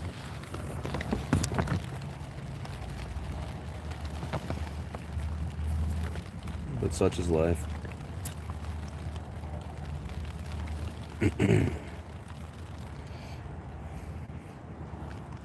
I've washed my clothes in lakes and streams before.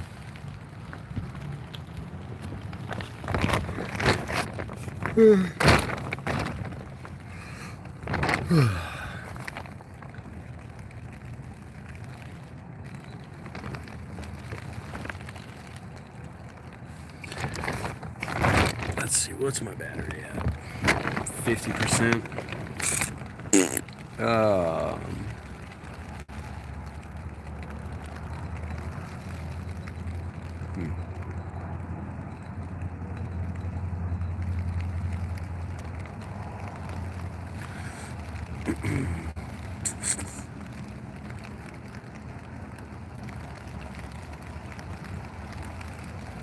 We could walk to the park so I could charge it.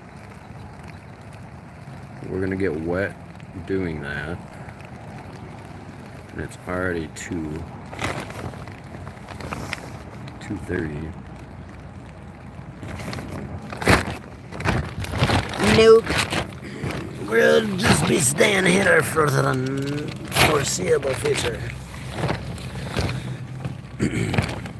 Make sure my stuff stays dry, and I stay dry, and Boots stays dry.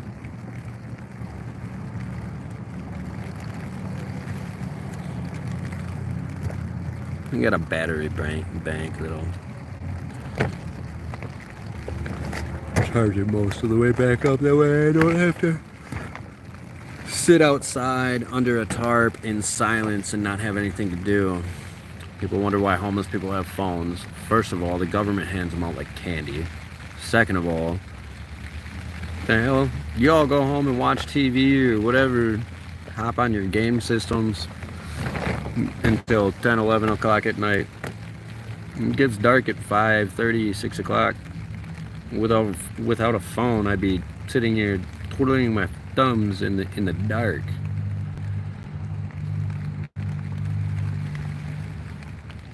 That's just the entertainment aspect of why homeless people have phones.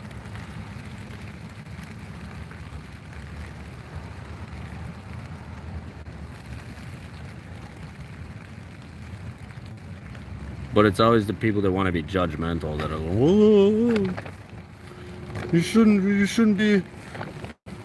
be having entertainment because you're homeless. You should constantly be working towards becoming not homeless.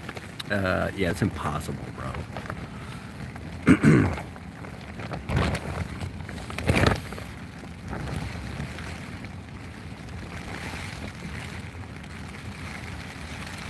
I do know some like homeless people that purposely will have like 2 jobs so that they can like usually be inside somewhere.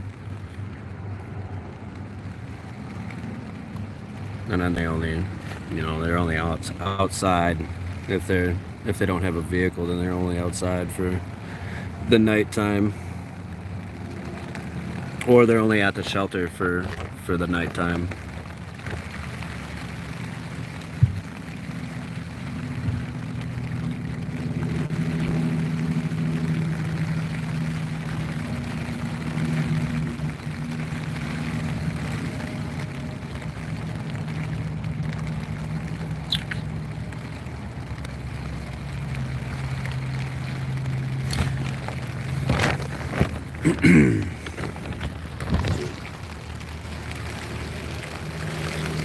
He's a good boy when he does relax.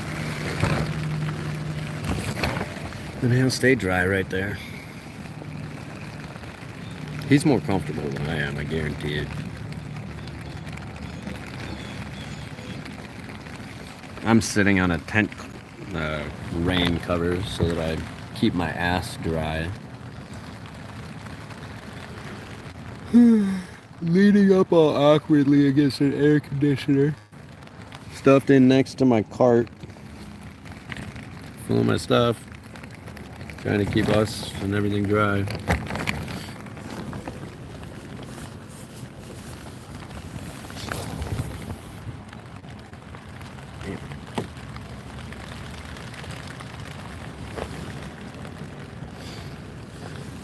The nice thing is like the air conditioner and the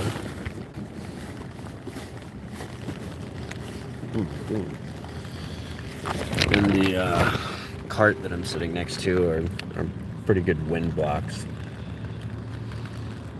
I'll probably end up just sleeping like this tonight. Sitting here. And then at some point switching over to this side.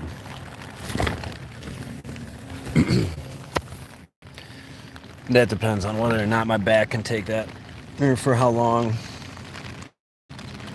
Probably be waking up every like half hour or something to move around, but us humans need food, water, and sleep to function. So no matter what, you get sleep.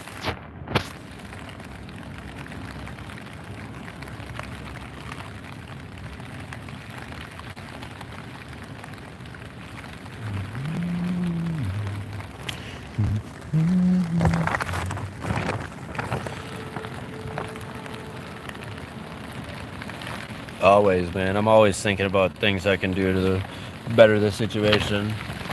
I'm not actually gonna spend the night here. I don't think there's an abandoned car wash in town that like was that older style that had a spinny thing in the ceiling that like people drove it up under. That's probably where I'm gonna spend the actual night time. I'm just not gonna go over there during the day and set up because I don't need to deal with the cops. But after dark, I'll wheel the cart over there with the tarp, and I'll just prop the cart next to me on one side, sit in the corner of like the interior, and put the tarp back over us. That way when people drive by, all they see is like a tarp under the building. They won't see like me, a dog, and a cart.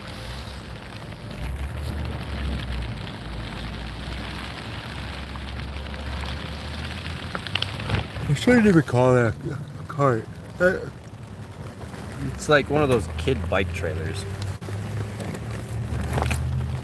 They're convenient though.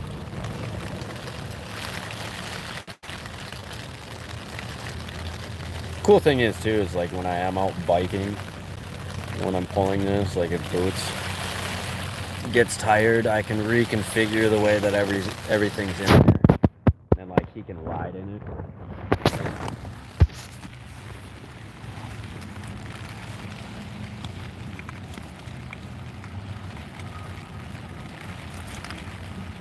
Damn. What the fuck did I do?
I could be better.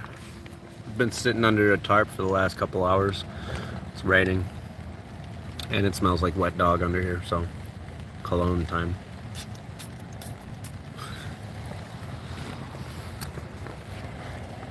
Yeah, you kind of smell.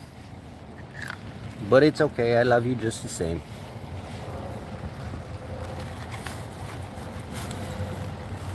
Luckily, it doesn't actually smell that bad because the groomer friend that I met in town here actually had given him a bath just a few days ago, so he could smell worse.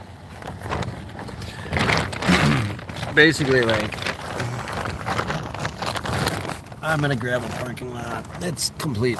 It's been raining in Missouri for like 12 hours.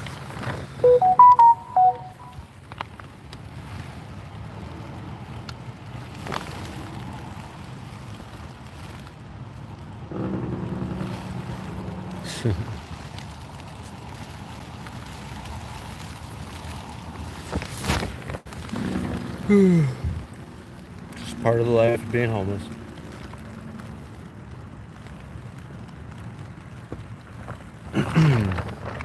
Right now, I'm figuring out how, like, how and where I'm gonna get some money for more food. I have like a day's worth of food for myself, and then I have another like 4 or 5 days of food for Boots. So hopefully I can start working at Dairy Queen like tomorrow or the next day, because the manager should be back from her vacation tomorrow, and either possibly ask for an advance on my paycheck or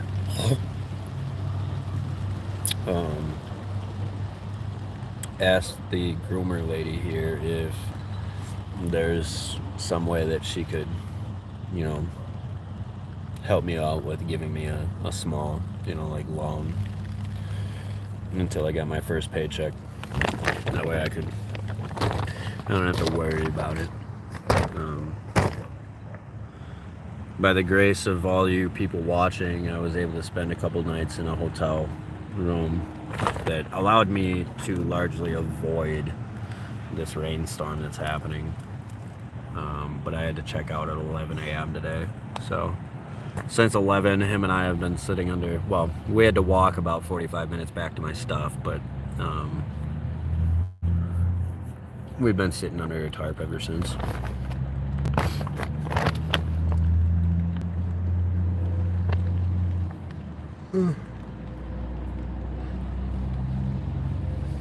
That was a huge problem for me too, though. It's like I really kind of spent a lot of the money that y'all gave me on the hotel room. And that was an internal battle in and of itself, because it almost felt like I was wasting you guys' money.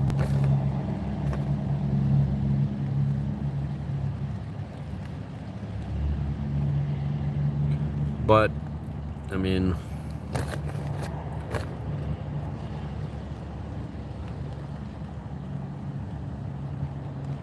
we'd have been freezing had we been outside when it was really downpouring here.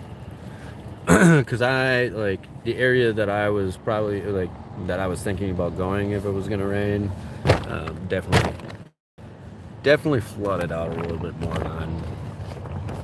than I thought it would by looking at the area. That's why I said I don't know how this area accepts rain, and their culvert system is giant. It looks like it's made to push allow a lot of water through. So I was a little bit nervous of being outside for, you know, a storm that was expected to drop like 3 inches of rain.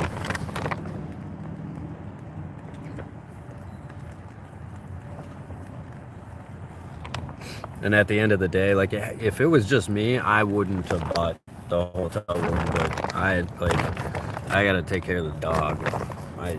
He comes first. And since I don't have anywhere warm to take him, if he were to get wet, if we were to get wet, then it's just, no. It was safer for him at a hotel. It's not hard to, like, reverse hypothermia in a dog if you catch it soon enough and like you have somewhere dry and, you know, at least a decent temperature, 65, 70 degrees, but it gets down to 39, 38 degrees at night. So a wet dog in those temps, depending on how long they've been exposed and wet in those temps, is not going to recover from hypothermia without being able to be inside.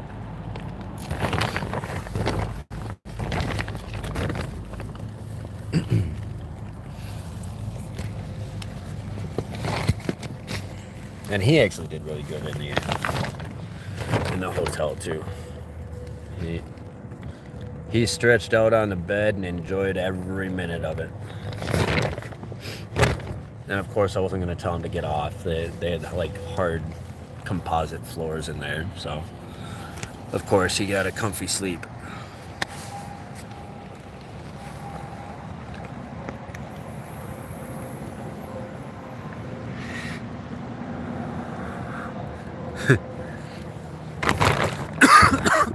Ah.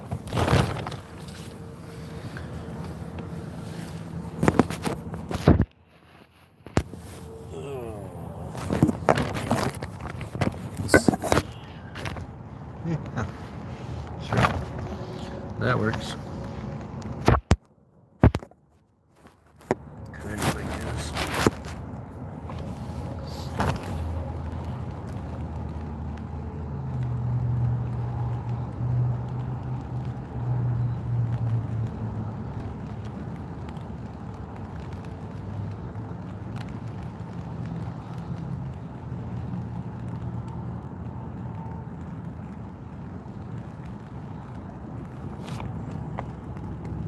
Good boy. Good boy.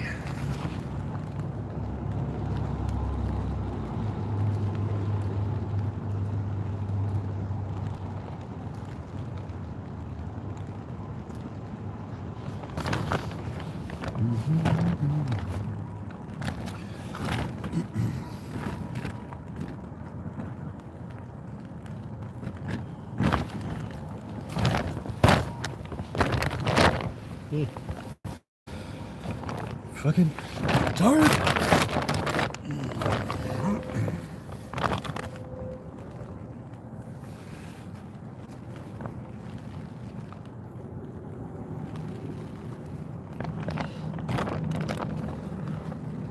Boot, where'd I put those that tent pole? Keep this frickin' tarp off my head. It's like Chinese water torture.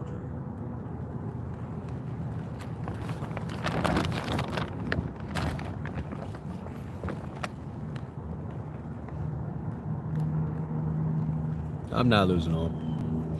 I mean, is today a stressful day? Like, is it a comfortable day? No. A lot of times I'd go sit at the park, but the park doesn't have shelter from like the wind, and it's also a mile and a half away, so roughly a half-hour walk, depending on the pace. I'd just end up soaked by the time I got there, and I'd be freezing.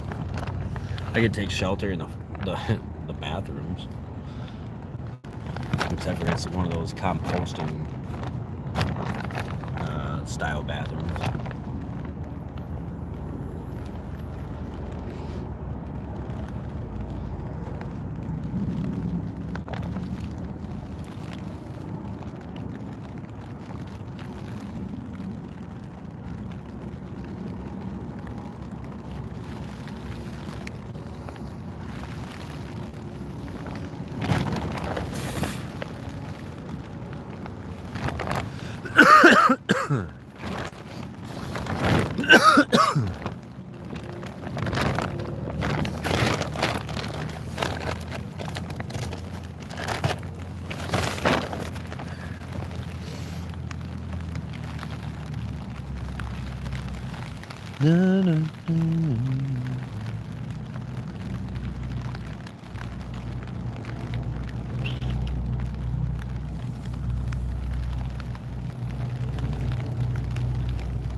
You ever want a snack, but you like don't want to eat food?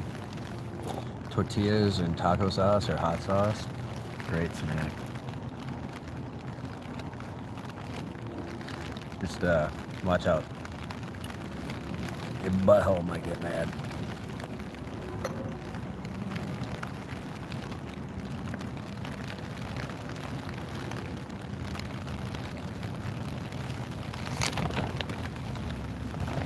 No, you can't have this. This is too spicy for you. Absolutely not, sir. Absolutely not, sir. Lay down.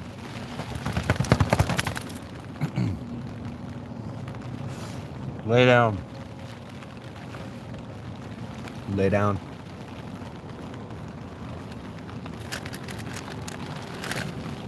Lay down. Do you want some? Sit. Lay down. Lay down.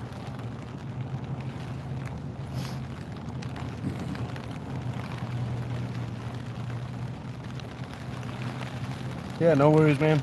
Take care of yourself. Poor lady. Dog. No worries, dog.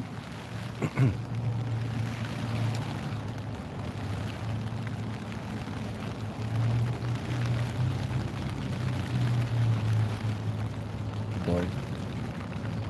Oh, you know what we should do? I left your bone behind the building the other night. I could go grab your pig bone.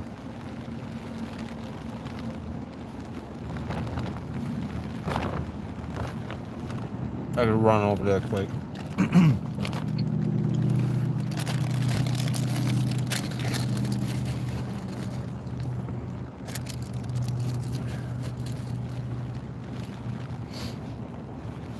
Booty-doo.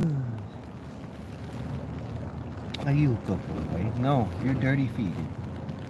You're dirty feeted. I know, but you're dirty feeted. Appreciate you, Junior.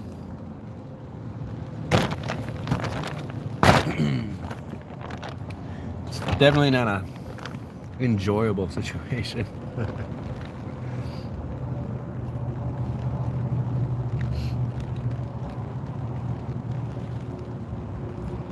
Luckily, I got YouTube. Talk to you guys. Tell you about homeless life. Let you see what us homeless people have to go through.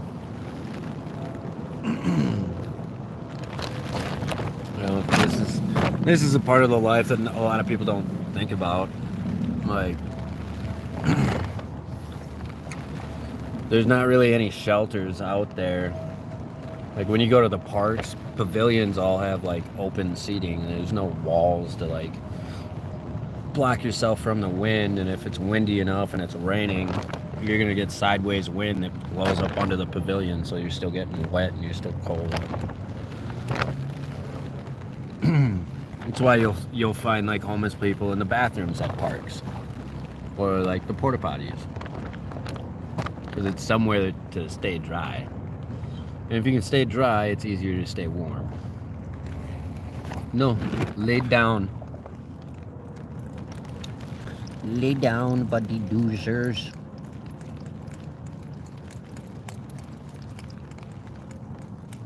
Booty, lay down. Boot, lay down.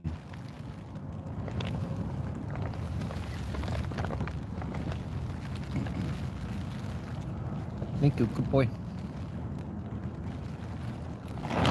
Ah! Also, tarps aren't 100% rainproof or waterproof.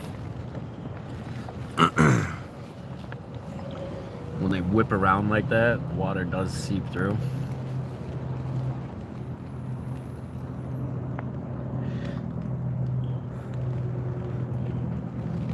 I'm in Missouri, not too far from Kansas City.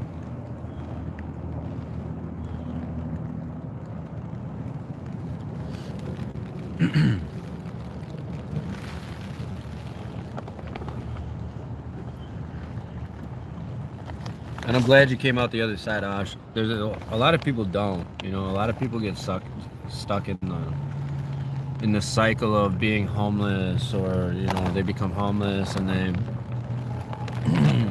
they look for comfort in the wrong things and the wrong kinds of people.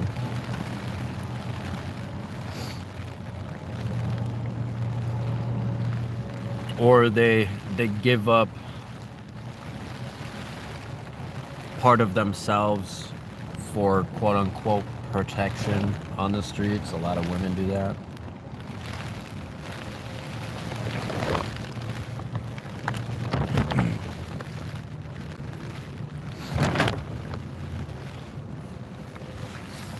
I'm just more worried about keeping this guy dry and warm tonight. So like, we've been sitting up the 2 hours I've been on live. We've been sitting under the tarp. We took a 5-minute walk to the gas station or to the vape shop so I could use their bathroom.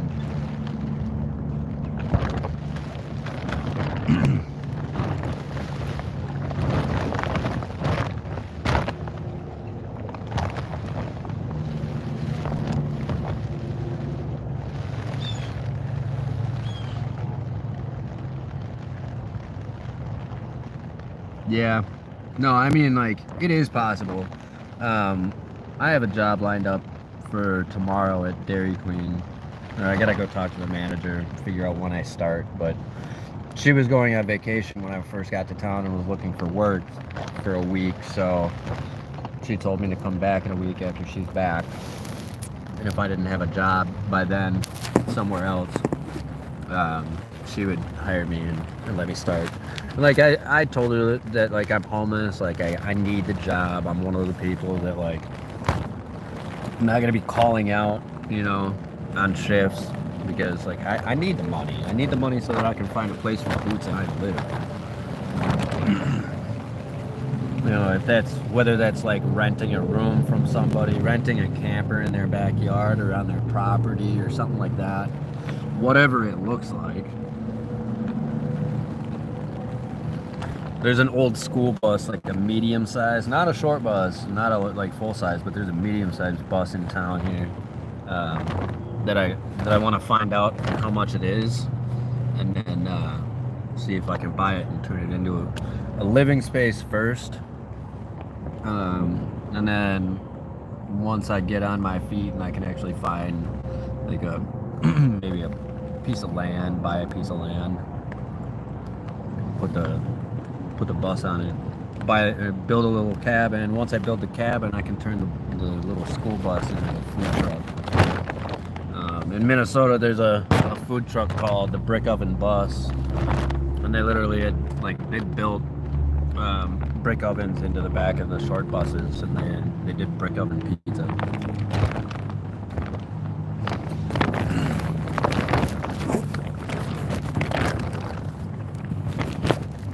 But like, a school bus would be easy to build out as far as like a living space.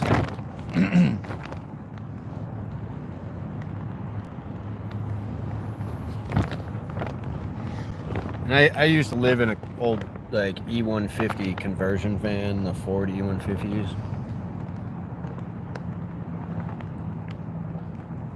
That was cool, except for I'm 6 feet tall, so I was hunched over in the dang thing all the time.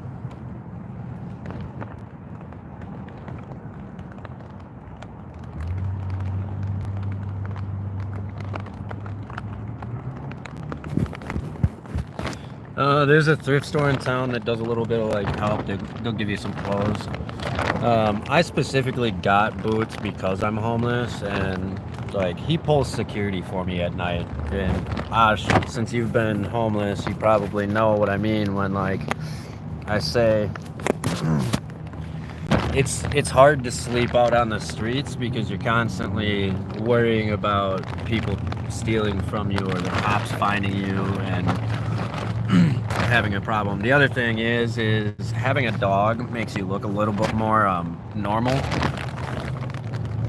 So like when I'm walking around town and I'm walking him, I don't necessarily look like I'm one of those people aimlessly walking around town because they're homeless, right? It looks like I'm walking my dog. It also shows people that I have the responsibility to keep him alive. You know, there's benefits to it. It does make it a little bit more difficult, but I knew that going into it.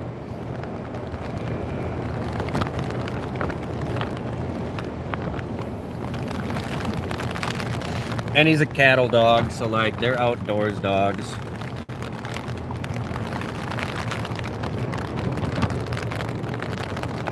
Like I'm actually kind of surprised he deals with like the noise of the air conditioner and the rain on the tarp and the tarp blowing in his face a little bit and whatnot.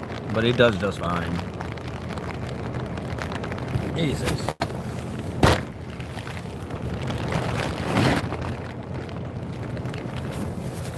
There. Does this work?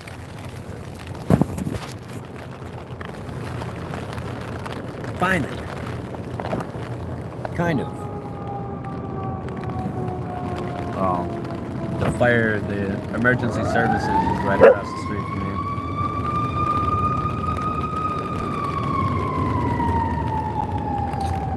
me. My guess, car accident. I doubt fire.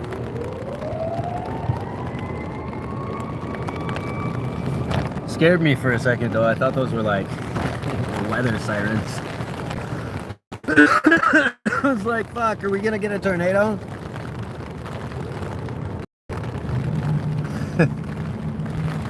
That's one thing being in Missouri I'm not ready for is like tornado shit. Definitely don't know exactly where I'd go during a tornado.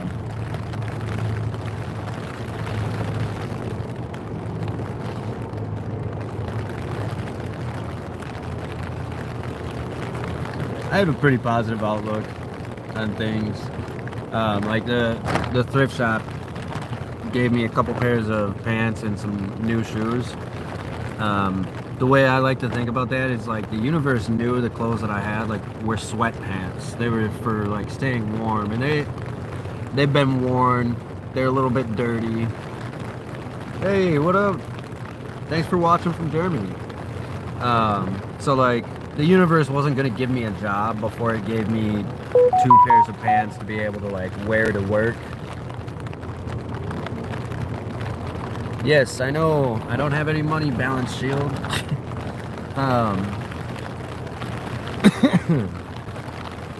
Fuck, what was I saying?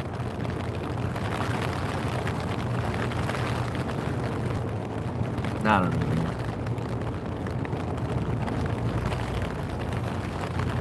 Oh, the thrift store. The universe wasn't gonna give me a job before I had like something to wear to that job. That's kind of how I look at things. And also, I'm not a fan of trying to rush life. I think part of the reason that I'm in this situation that I'm in is because I wanted to rush life. I wanted things to happen a certain way, and when they didn't, I got upset about it. And I got depressed. And then I became an alcoholic for like 15 years. And then I largely got sober this year. I drink here and there, but not very often, and not a liter a day like I used to. It's just letting things fall into place. I put in part of the work. Now I have to, wait for the universe to do its part.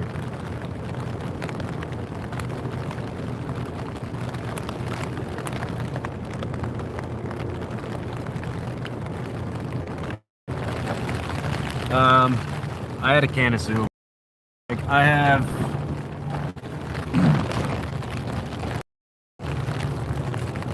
you saw my tortillas. I love tacos. And these are cheap enough, like $1.50, right? You can make 2 tacos, 2 little small tacos out of a pack. But there's 15 grams of protein in these.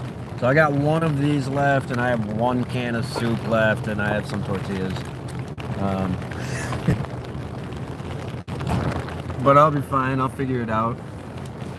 If I start working at Dairy Queen, I shouldn't have to worry about food per se, because depending on like the location, and not only that, I'm in small town America. I'm pretty sure the manager will be like, yeah, you can have a burger or something. That's part of the reason I wanted to work in a full kitchen restaurant, because like you can end up having decent dinners as a homeless person if you work at a full service restaurant, because like you might throw on an extra baseball steak and the other cooks in the kitchen aren't hungry, so you get to eat the steak that night. So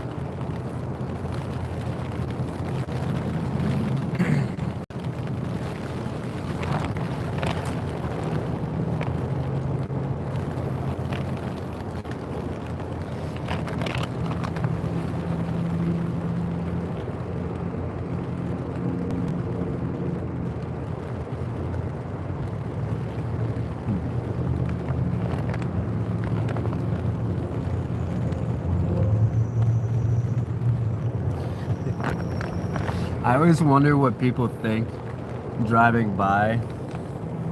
Like if they look at this and like wonder if there's somebody underneath it. But I'm behind a building, so like I'm not street facing. You have to drive into her parking lot, or like there's a little trailer park behind me that like those people driving down that street have seen me at my stuff, but nobody else really knows that I'm here. I'm sure the groomer doesn't actually even know that I'm back here right now, because she'd be yelling at me like, why didn't you bring boots in?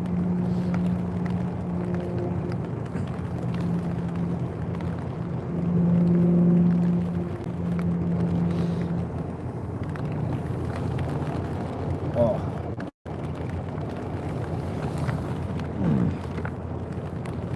There we go.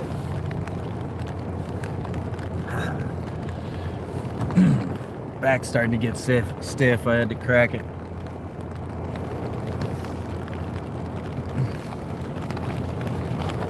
Ow.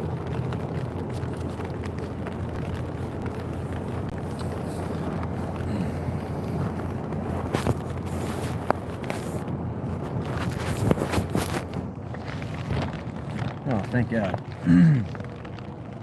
You know, the vibration of the air conditioner kind of feels good, but the sound is annoying.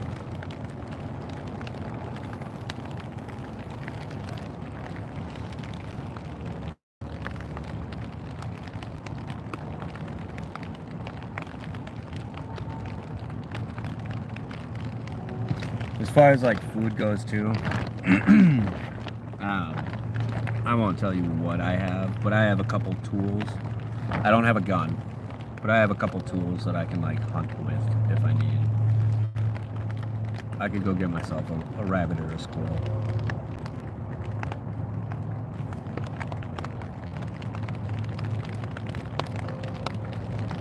And there's a couple lakes around here that I've never seen the cops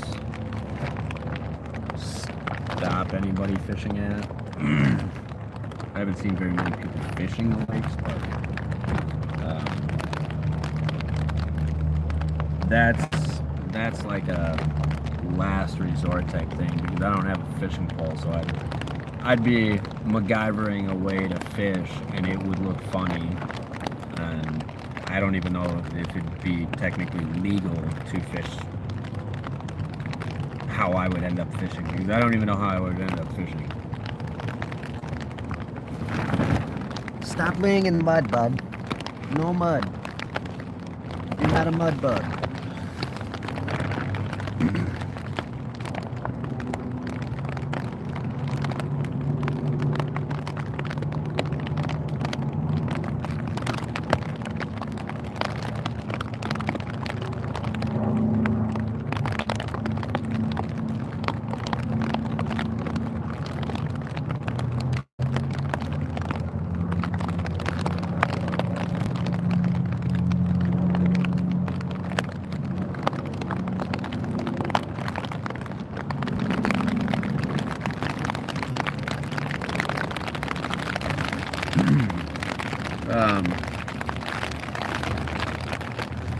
Yeah, I have PayPal. I'm pretty sure that's the only way that like you guys from the UK can send me money. You guys don't have Cash App.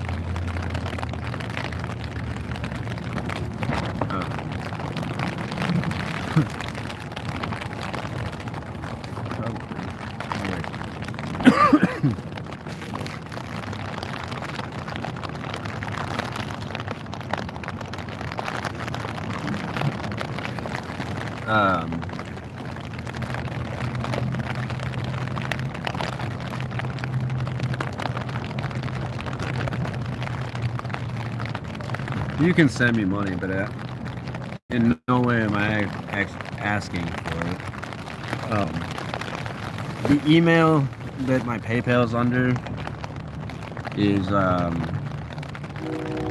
Young, Y-O-U-N-G, S like Sam, D like David, the number 22 at Gmail. And then it should come up with like the name Sean Young.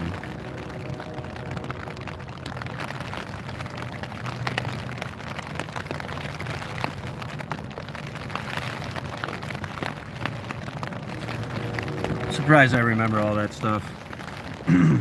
My Cash App is under Chester. My Chime is under like George DeVito or something. Yeah, dirty grounds. See, Boots? That's what I mean, you dirty boy.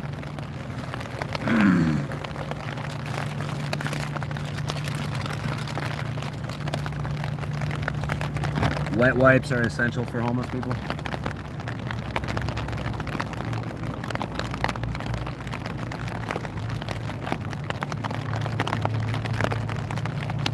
They won't clean your hands completely, but they'll take majority of the grime off if you're consistent with it. Oh, the wind's picking up.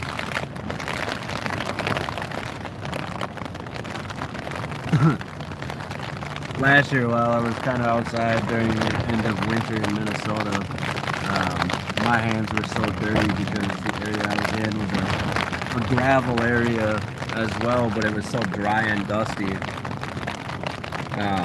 that it took me literal like weeks to get my hands actually clean.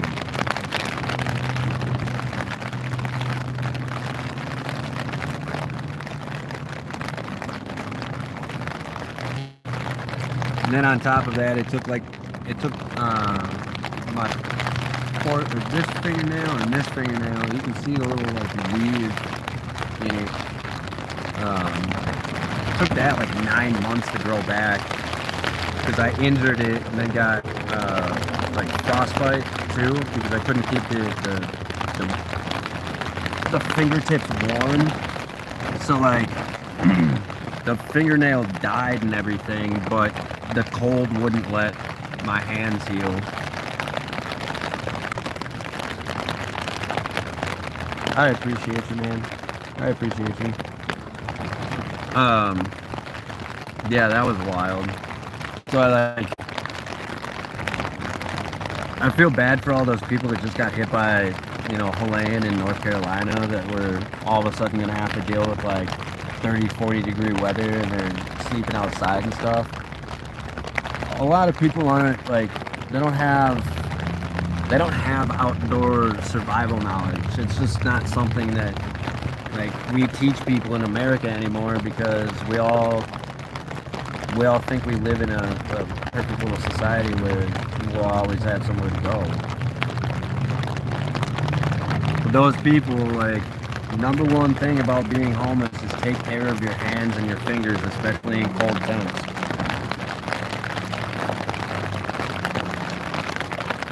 A tiny little cut on your finger that doesn't heal will turn into like a giant piece of dead skin that'll later have to be ripped off, and then it'll heal. Had that happen a couple times from like giving myself a blood blister, trying to use rocks or whatever to hammer in tent stakes.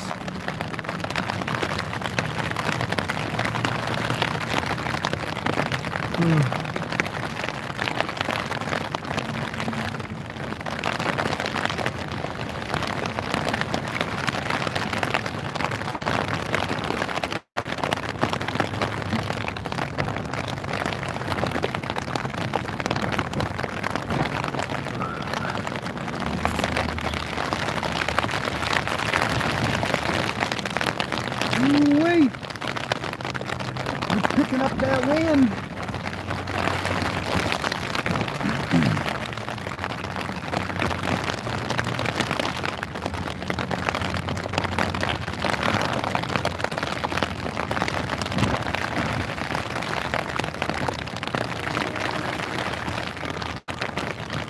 Also, being bald when homeless sucks.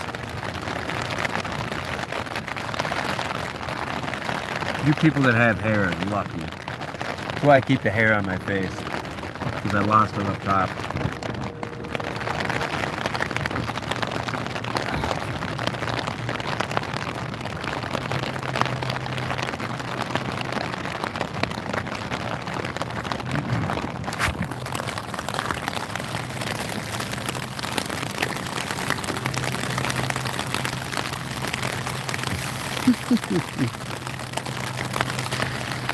The pupperdo. He's a good little buddy.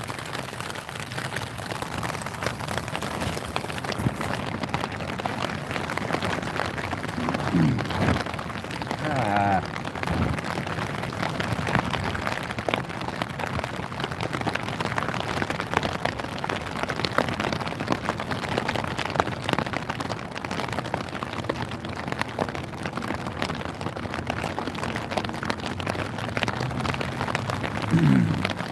Yeah, like another 2 hours of sitting here in this rain probably.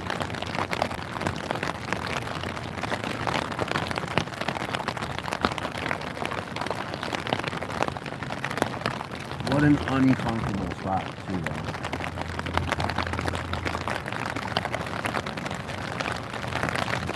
I wish I was 5'1".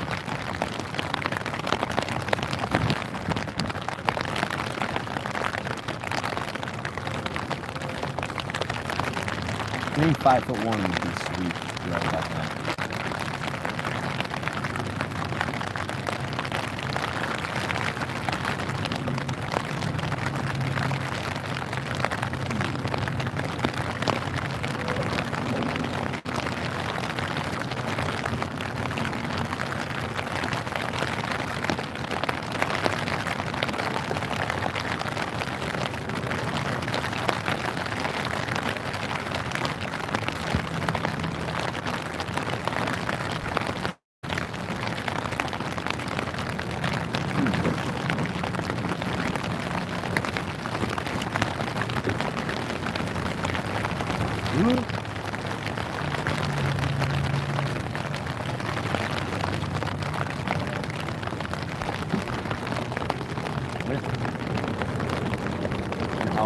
Always keep a lot of water, especially if you got a dog.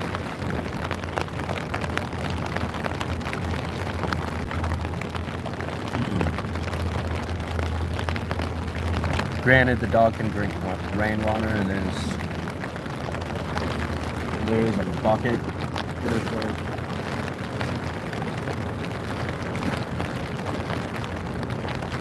outside, kind of next to where I'm sitting, that catches rainwater that he already drinks out of.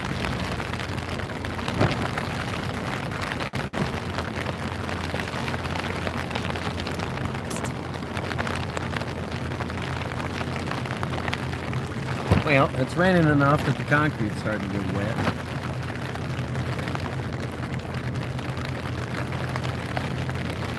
Yay!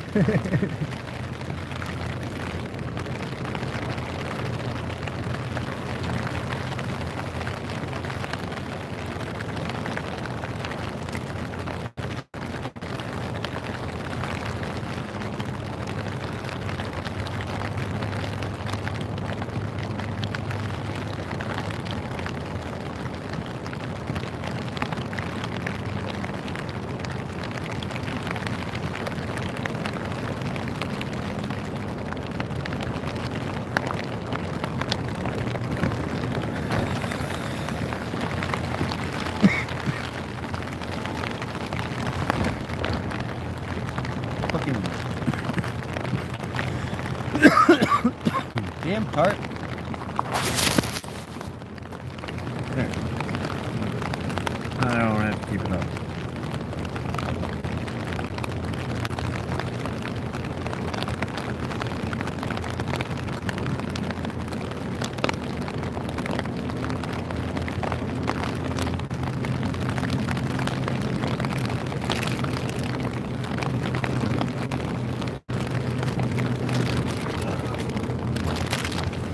Oh, jeez.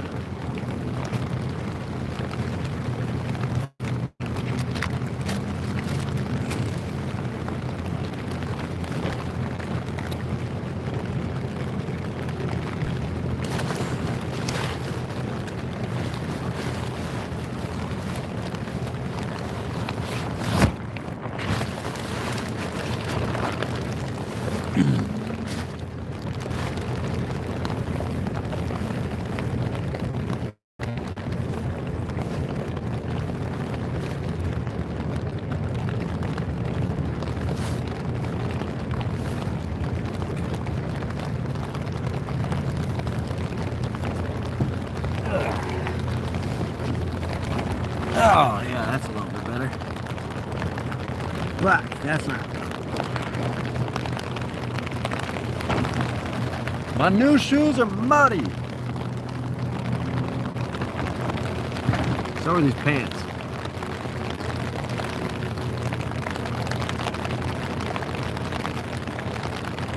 If you're wondering how I got new shoes, they were given to me by the local thrift store in town that helps homeless people with clothing.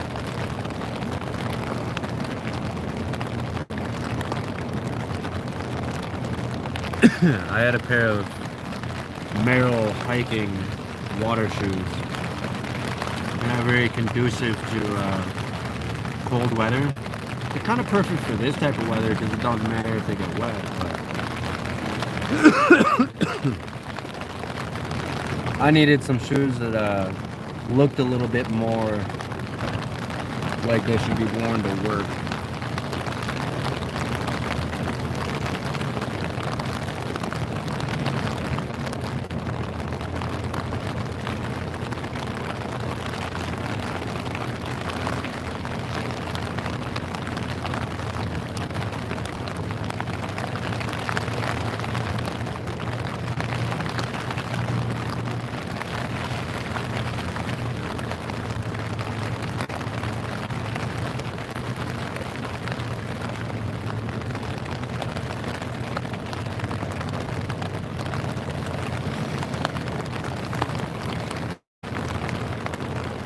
I'm in the U.S.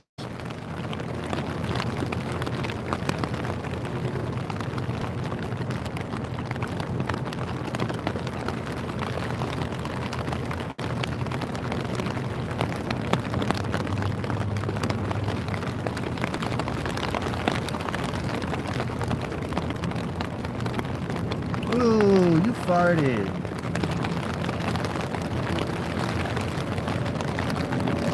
I have a dog in here.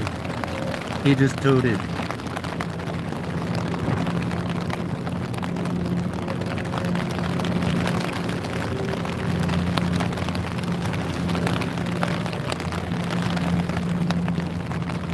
No, I don't do drugs.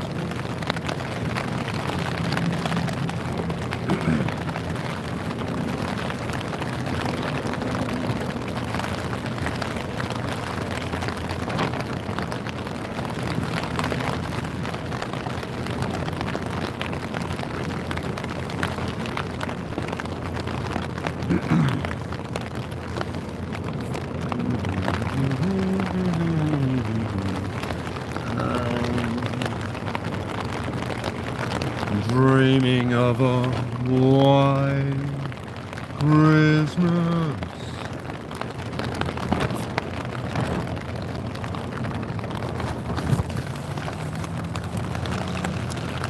Ow.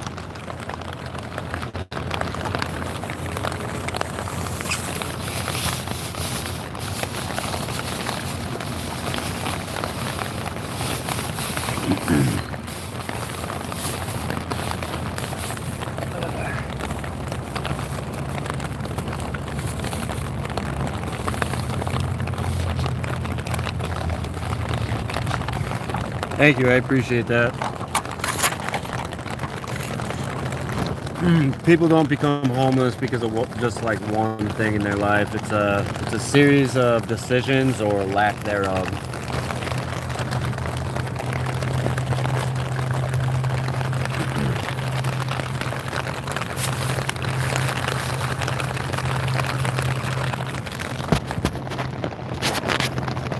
Ooh-wee, that water's coming down. Here, you go this way.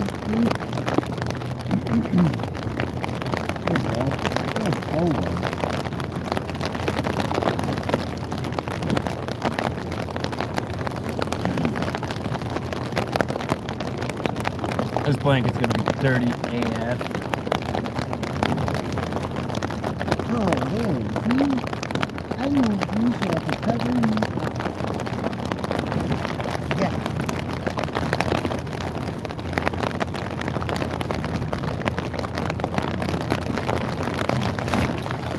That tarp's starting to leak water a little bit. So like if it's resting on anything, the water's coming through.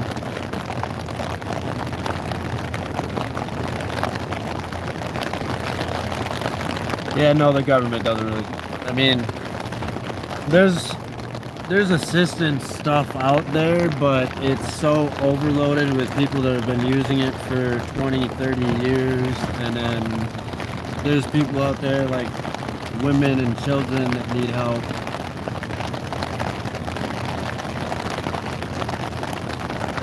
A crypto money address? No, I don't even know what that is.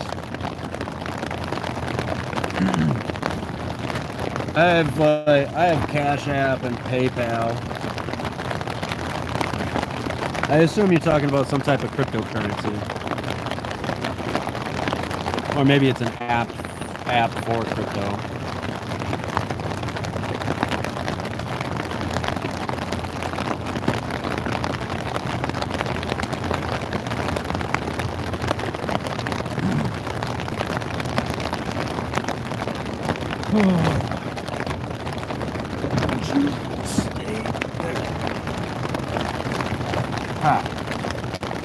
I got it to pop up a little bit.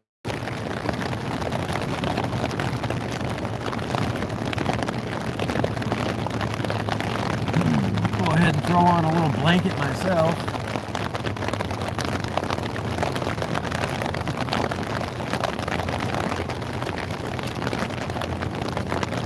Oh, this is like a $3 blanket, so it's really thin, but just being able to like trap your body heat, have extra layers, it'll keep you warm. Like this blanket's also thin enough that like if I had to, I could stuff it around myself, my chest, at night if I get cold.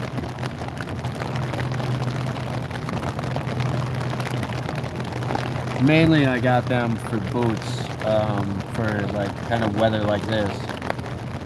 He's a little bit wet, so like when it gets colder tonight, when it gets down to like 38, 40 degrees Fahrenheit, he needs to just be covered by a couple extra blankets.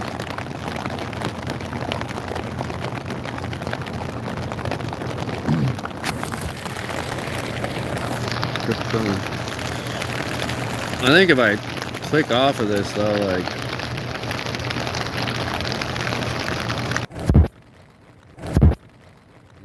I just tried to Google it. Are you in France by chance? The AIE makes me think France.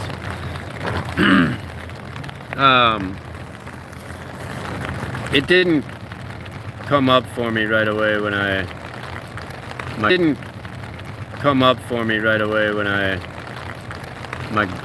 Googled it. Give me another second here. So it looks like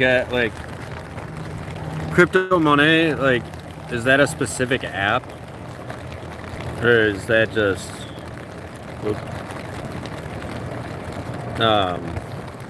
like I could create a crypto wallet, I guess. I don't know if you can send crypto between any crypto wallets. I assume you probably can. Ow.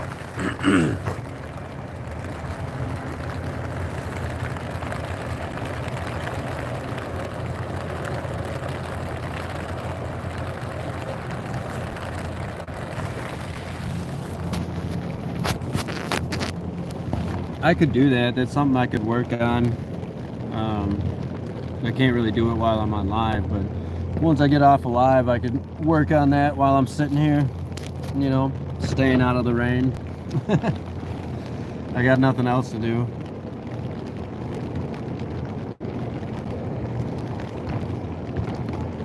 No, I don't. I mean, no, I don't. I have Weeble, but I don't think that that's a crypto wallet. I'd have to download one.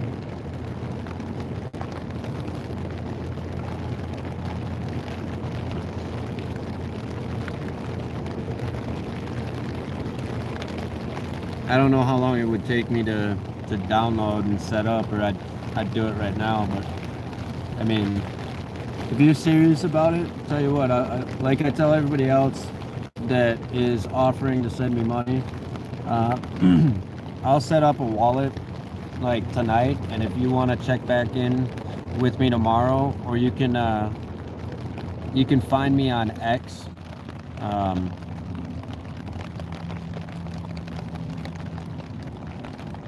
Okay.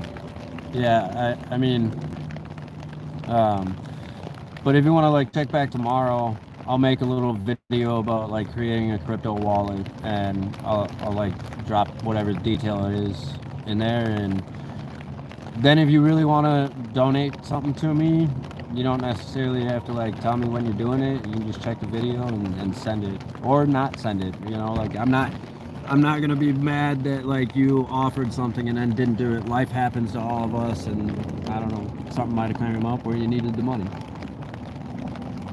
There's been a couple people that said they would send me money on like payday and haven't sent me money, but I was never expecting them to. You know, life happens.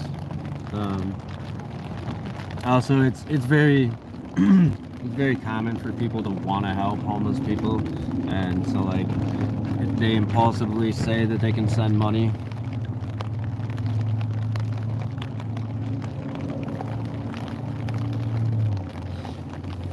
I mean, that's probably true. There's probably a lot of crypto burrows out there.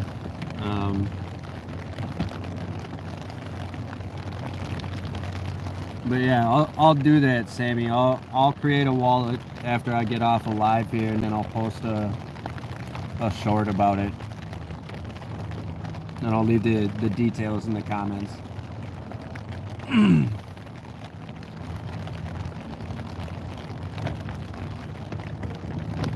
Like I'm probably gonna be sitting under this tarp for the next foreseeable while. It's not like it's raining hard, it's just raining constantly.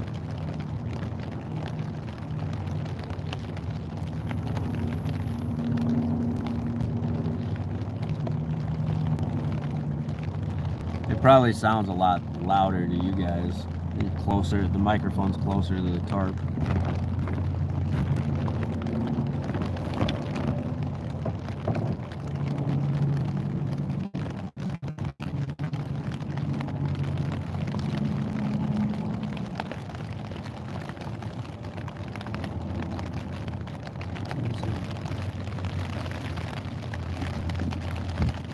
Yeah. Yeah. Not having the space inside is horrible. We'll be right back.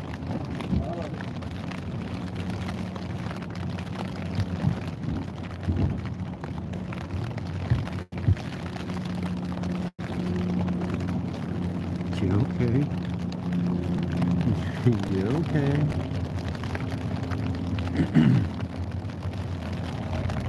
Yeah, unfortunately I probably won't be able to like stretch out to sleep tonight. I'll probably end up leaning up against my cart or the air conditioner that's behind me and going to sleep. Or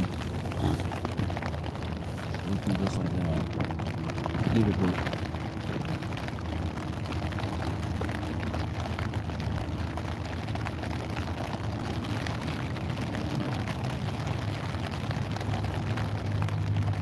Such is life.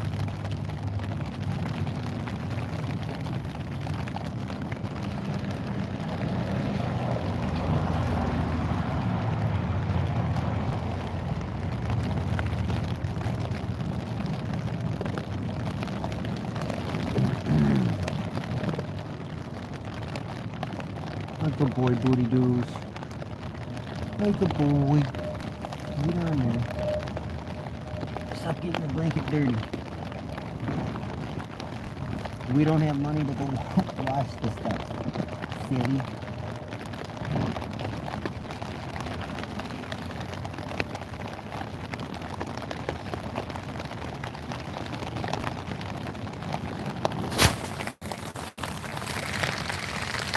Boots-skadoos. He's not incredibly happy with the rain either. He doesn't like the indoors, but I think he'd prefer the hotel over being under the tarp right now.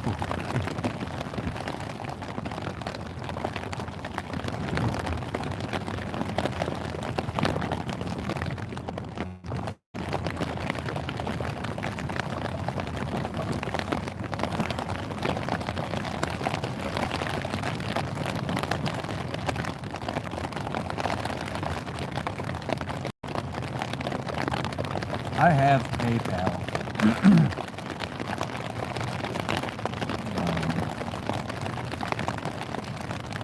I appreciate you, Sammy.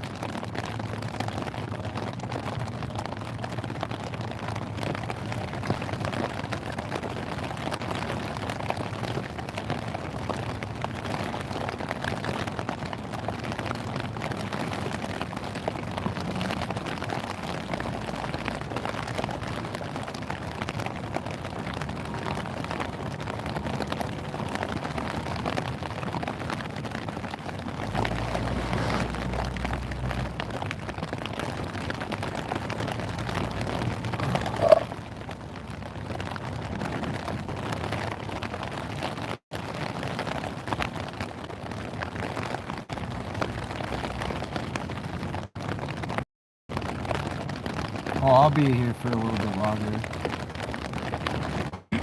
I got nothing better to do, and hopefully this is just gaining me some subscribers on my channel.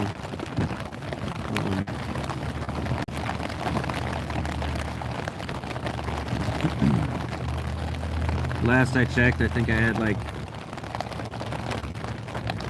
320 subscribers, so I need like 180 more subscribers, and then I need 3 million shorts views in the next 90 days to be able to monetize my channel. Nothing much, Kyle. Just sitting under the tarp still. The rain let up there a little bit, kind of. I took a walk to use the bathroom, and then I came back, sat under the tarp.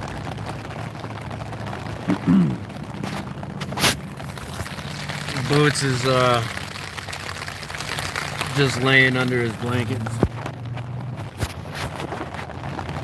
He's not too thrilled with the rain.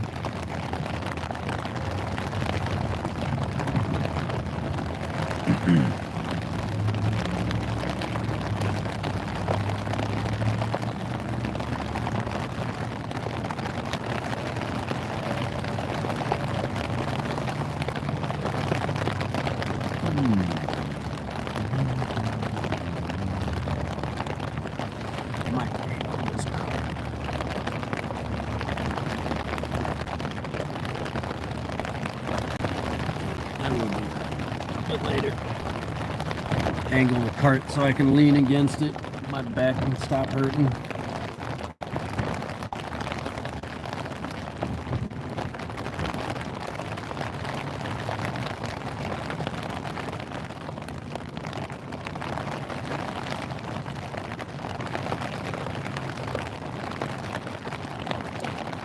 Bro, I feel the child support thing.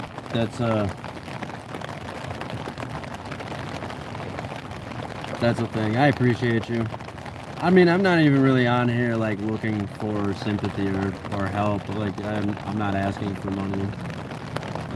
Sammy above you kindly offered to gift me some money, but I'm not on here looking for anything. I am glad I had the hotel too, because like the storm came later than it like the news, the forecast said it was going to, and then it's lasted longer than it said it was going to.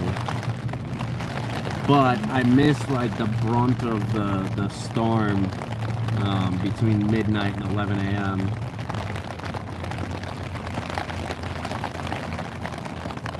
Now it's just constantly raining. It goes between a light drizzle and like this type of rain.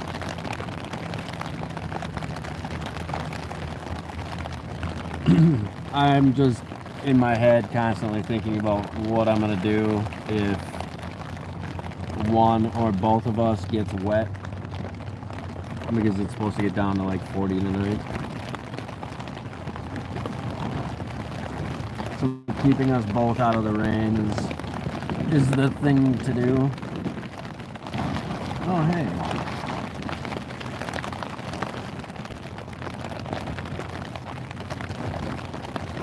Yeah, so there was somebody else in my chat earlier that said if I can come up with $250, they'd come get me from Oregon.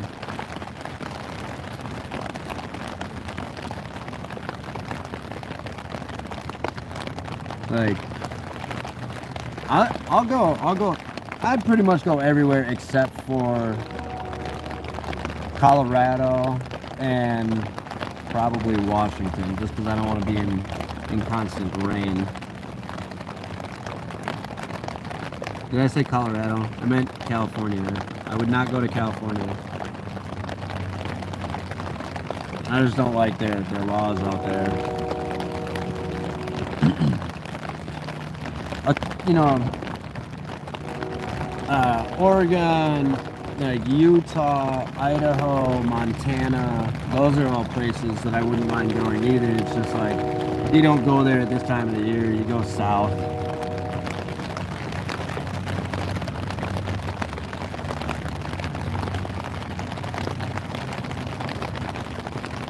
And I have a job lined up at Dairy Queen, so I don't know if I'll be staying here or what. But like, I can't buy a Greyhound bus ticket because Greyhound doesn't allow you to travel with your animals.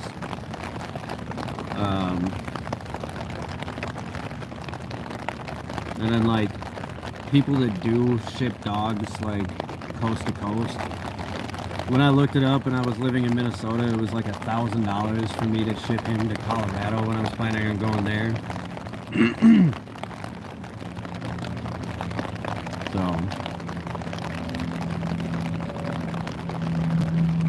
Where are you again, Kyle? Yeah, I'm 100% for mushroom use. I like microdosing myself. It's one of the things that keeps me as positive out here as I am. It was a couple months ago that I did my last little therapy session. But I was kind of getting in a depressive attitude and mindset, and I found somebody with some mushroom chocolate, and I just microdosed that for 2-3 days, and it completely brought me out of my depression, or the possibility of it spiraling further.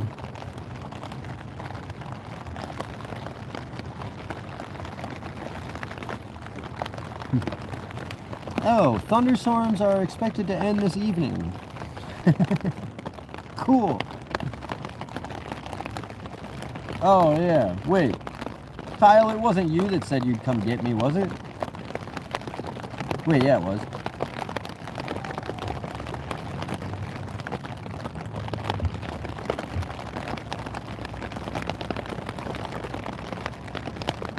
No, it wasn't. Who was it?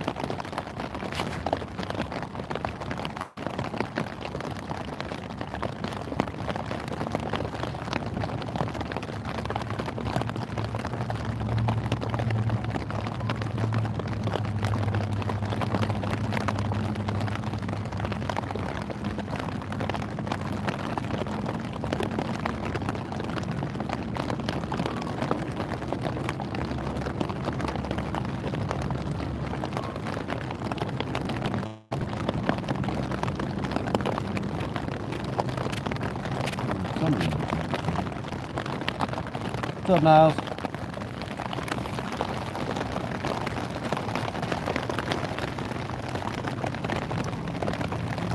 I mean, I'm down to go there. Like I said, I don't know if it was you, Kyle. It was somebody else in the chat, and I can't see up that far. But they were like, if we can come up with $250. Oh, okay, yeah. Right. I mean, I'm 100% down with that.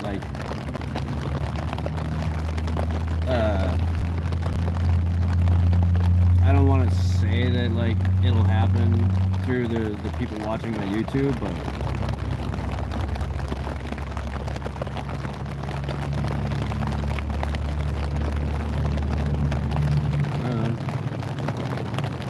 yeah, I mean, I don't have a particular spot in life that I'm going. I'm just looking to find some peace, if you know what I mean.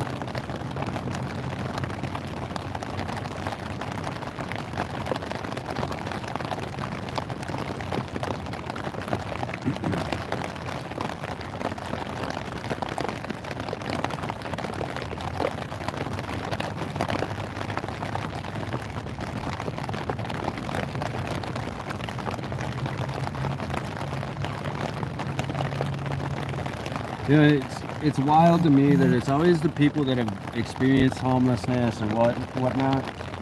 They're always the most kind and non-judgmental too. Damn it, where'd it go? That's not cool.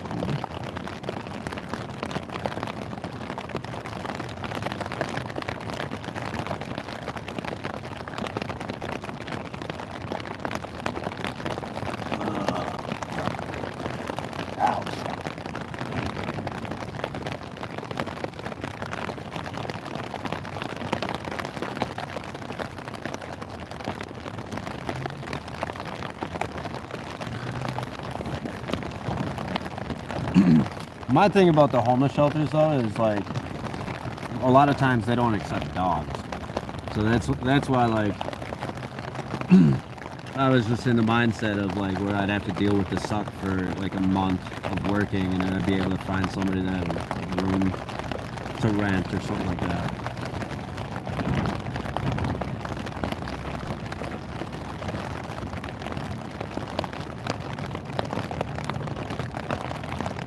I appreciate that, man.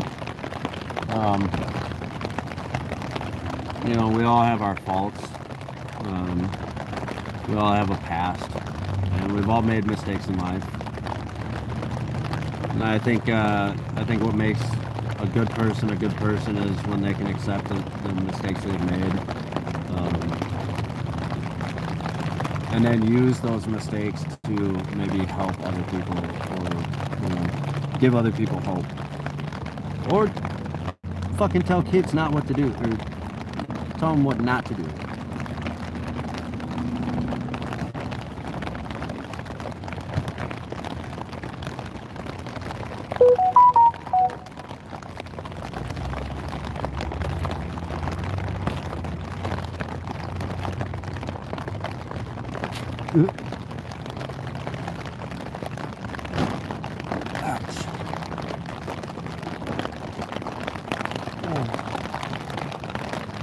I mean, even if I had to like work like a couple weeks here at the Dairy Queen and live like this and sleep outside for the next couple weeks so that I could get a paycheck and pay that $250 myself, I'm fine with that.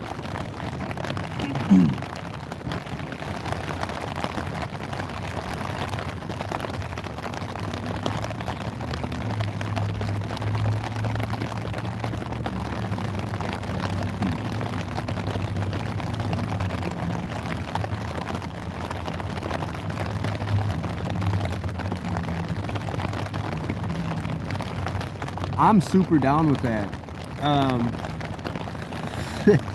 It's crazy how warm a tent actually is.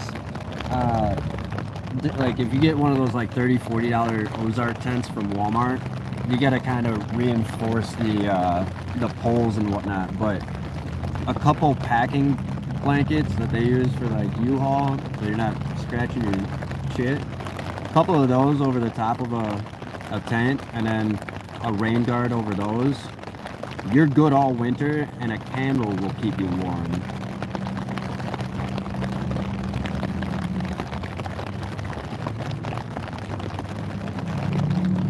Hell yeah, good for you, dude. Good for you. Those are two insanely difficult drugs to get away from. I saw a lot of people at the homeless shelter and the tent camp that was next to the homeless shelter get into I shouldn't say get into. I watched a couple people start using drugs while I was there, but actually one of them ended up dying. He was a 23-year-old kid that his parents were just pissed off at the decisions he was making in life, so they kicked him out and put him at a homeless shelter, and then within 2 months of being at the homeless shelter, he OD'd from smoking meth that was laced with fentanyl. Because these drug dealers are out here trying to put fentanyl in everything because they think it's so addictive that people will keep coming back to them. The problem is people don't realize that they're doing that drug, so they're smoking more and more and more and more of it. And then the one time that they do want to take a fetty hit, their tolerance is already right there, and they're done. There was 4 overdoses in one night, and one of them died. They all collapsed at different parts of the property.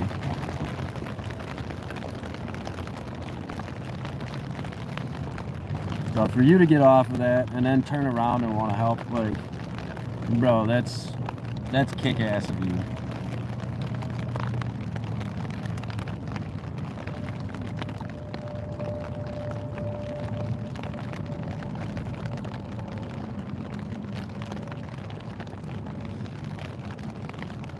Oh, like a canvas style tent that are like meant to have like the little mini wood stoves in them.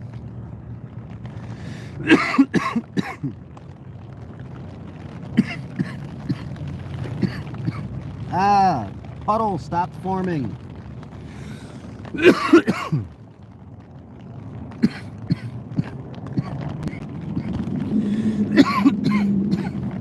This is why I'm gonna move that to that abandoned card. Oh, that's all I do. Like I said, I was an alcoholic for 15 years. I used to drink a liter of vodka a day, 6 days a week. A lot of times, if I wasn't drinking on the 7th day, it's because I had destroyed my body all week with 6 liters that my body just couldn't do it, and I was like dry heaving all day, or I ran out of money spending it on liquor. 2024, after my mom passed away last year, and then I became homeless in December, like 2024, I don't know why, because it's like the opposite of what most people do, but I became homeless and then I got largely sober. Like, I've drank maybe 30-40 times this whole year, whereas like it was a literal everyday thing for me. Like, I couldn't function. And it sucks too, because I was making really good money on the food truck. You know, I told you all that. To the point where, like, when it was easy to be like, oh, I drank the liter, oh, I can go buy another one. So there were nights where, like, I'd smash a fucking 175 in like 7 hours. I realized that I was just slowly deleting myself because of depression, and then I got out of it. Actually, fun fact, I do know how I got clean or sober. Being out on the streets, I wanted to be alert, so I took part in a little bit of the amphetamine stuff. But I only did it for 2 months, and as soon as I left St. Paul, I haven't touched it again. I have no desire to. But as you know, it strings you out, and like the $5 pints that I could afford by, you know, doing little jobs for other people or selling Rolly cigarettes, that $5 pint did nothing to me when I was high. So I stopped drinking, and I didn't pick it up again after I left. I don't know, like, I don't know how or why. It just kind of happened for me. I'm glad it happened. It's giving me the opportunity to change my life.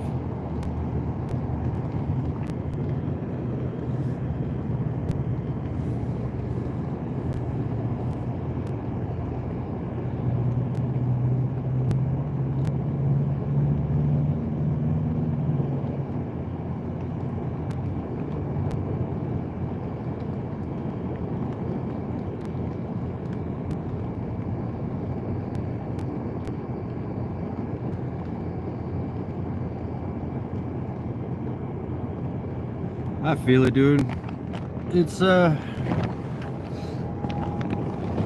of those things that, like, I don't judge anybody for any of the stuff that they do anymore, because I don't know, like you admitted it right there that you have PTSD, but I don't know what gave you PTSD. You know what I mean? So who am I to judge you for how you deal with your brain and your emotions? Fuck. One of the hardest things to do is deal with your brain. It's a cliche saying, but we're our own worst enemy all the time.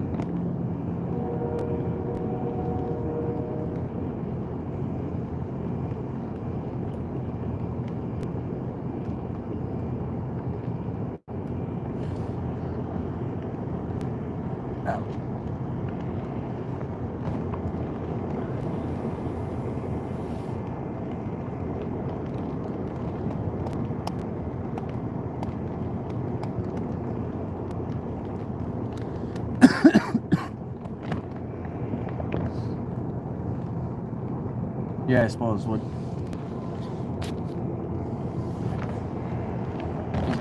Is Oregon West Coast or is it Mountain Time?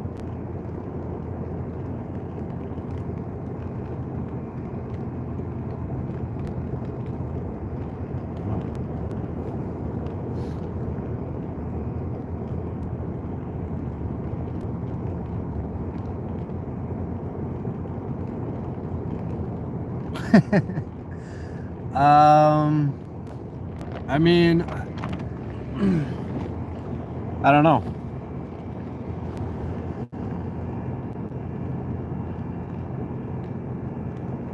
Oh yeah, I'm fine right now. the temp's just gonna start dropping here now that the sun behind the clouds went down. But it was 65. It'll get down to like 40 tonight.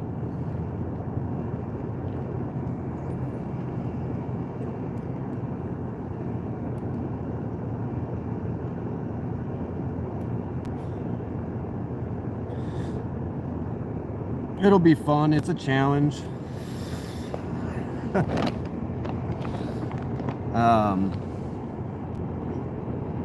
I have some beef tallow right now that should I need to like have a fire or whatever, I have an empty soup can that I can put some beef tallow in and light on fire, use as a candle for heat. I had a can of soup and a can of soup and a tortilla shell with some hot sauce on it. All I got left to eat right now is a pack of some Star-Kissed chicken, 1 can of soup, and some tortillas. That's why I was having a problem with like spending the money on the hotel, because like the money that I had that I spent on the hotel, like that would have bought me and Boots food for, you know, a week or more. But it is what it is. I can't change the fact of what I did, so now I just got to deal with and go forward from here.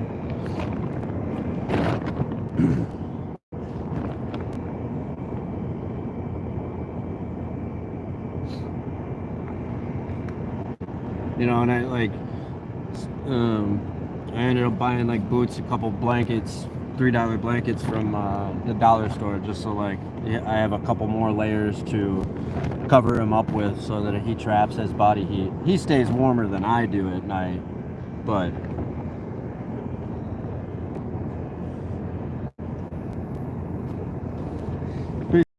I welcome all the prayers.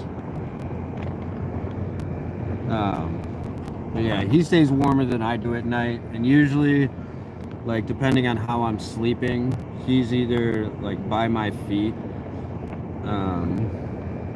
under the blanket, and my feet are actually up under his blanket, so I'm able to sleep with my like shoes off. Tonight that's probably not going to be a thing.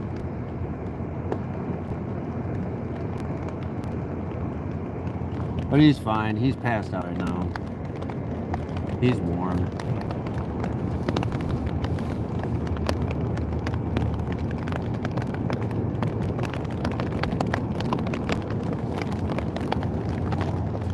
Here comes the rain again.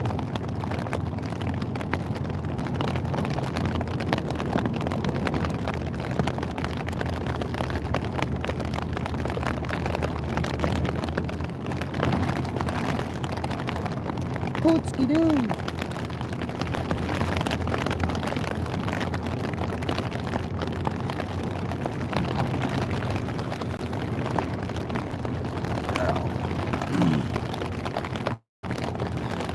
Kyle, I'd even pay to like rent the tent from you in your backyard.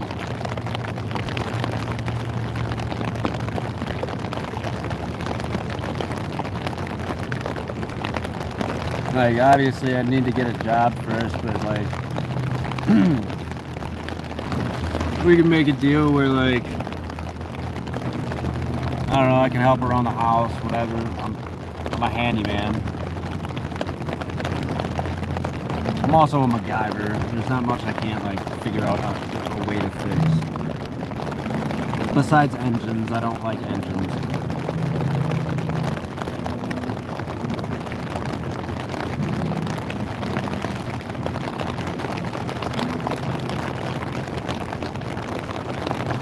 I mean, that's what's up though.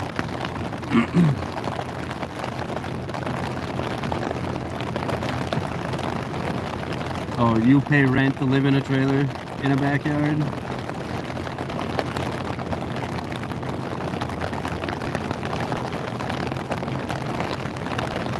I know a little bit about plumbing.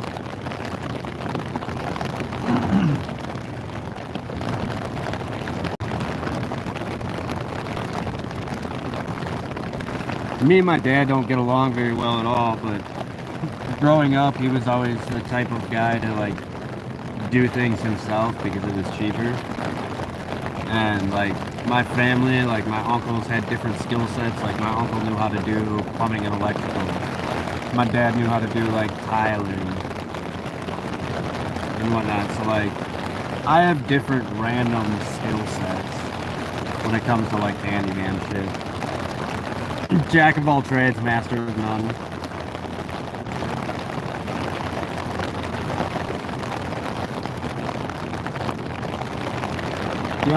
The only skill I've mastered is making tacos.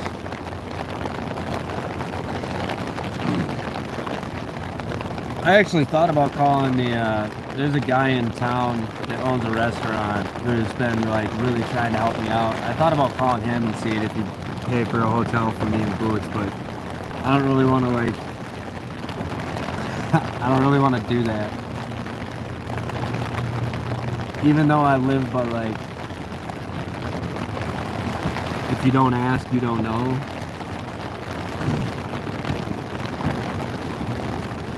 I don't know, I just feel like hotels are too damn expensive.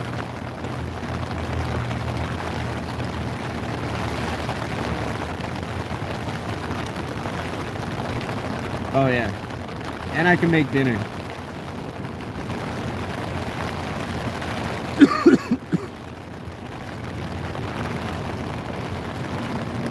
That was one of the reasons that like my friend that I was staying with, that I was renting her camper in her backyard.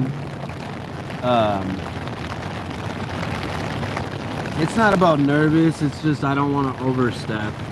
But I was living in her backyard and I used to cook her dinner all the time. And that's one reason she thought about asking me to stay there. But I really wanted to leave Minnesota anyways. I've always wanted to move, and since my mom passed. Well, I know that, Kyle. I just he's pointed me to all of his like friends in town that own restaurants and had me go like talk to him. So like he's already done a lot for me. The last thing I really want to do is like put it this way, he has my number. And he knows the weather, he knows I'm outside. If God puts it on his heart to check in on me and want to like offer me a hotel, I would accept it.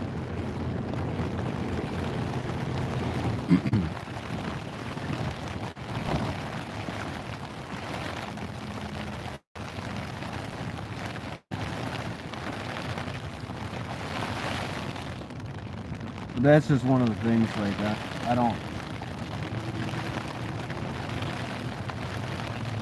I don't want to use and abuse the people that are already helping me. Because they each have a different way in which they're helping me. Like the groomer helping me with boots, and then him helping me try and find jobs around town.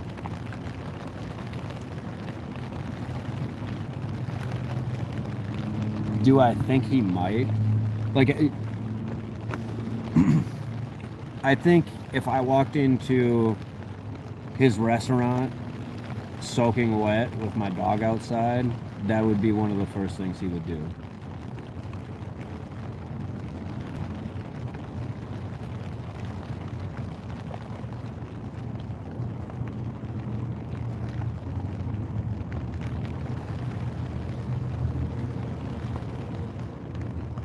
Well, yeah. It's like I can survive. This is just part of being homeless, you know, like every time it rains, am I gonna expect somebody to like pay for a hotel for me if I don't have the money to do it for myself? No.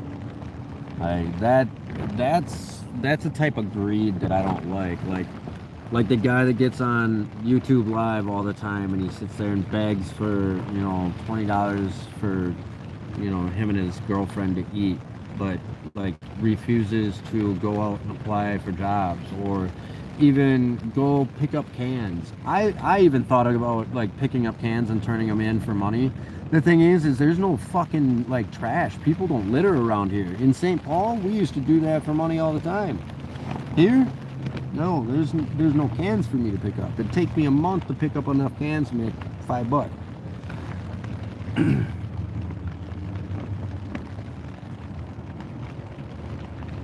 But that stuff I can't stand. Don't sit on the internet and beg people for money. Look, you can hear my situation. Like, if you want to ask me questions about it, and then you feel like I deserve or you want to give me something, then that's something that's been put on your heart. That's not me asking for it.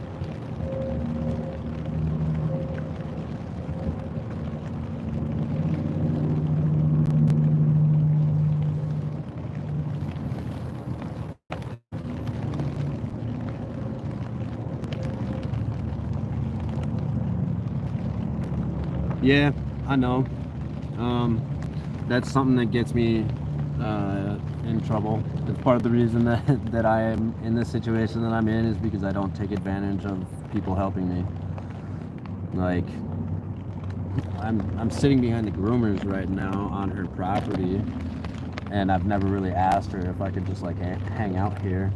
I don't think she'd have a problem with it, but I'm also not gonna be like, hey, it's raining outside, can I like come hang out with you or whatever. Yeah, see, that's what's up. They're done like by weight here, and well, I mean, they're probably done by weight there too, because every can weighs a specific amount. When I was a kid, I used to drop a tiny little bit of sand into each can so that my weight went up a little bit more.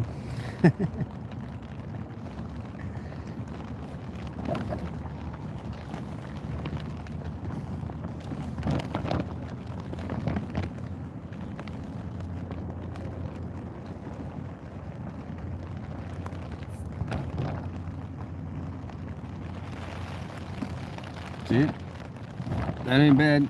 And the cool thing about it too, at least for me as a homeless person, is, you know, when I was working 40 hours a week, I was never gonna go fucking pick up trash. But now that I'm homeless, I pick up trash all the time. I hate litter. So does Boots, apparently, because like we'll be walking around and he'll pick up stuff. I carry an extra bag on me just to put like the trash he picks up to throw away.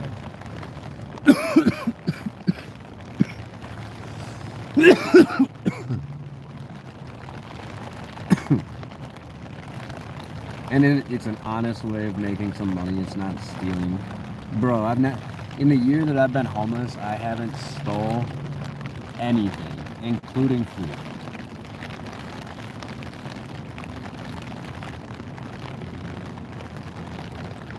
I do that because like I think we create our own karma.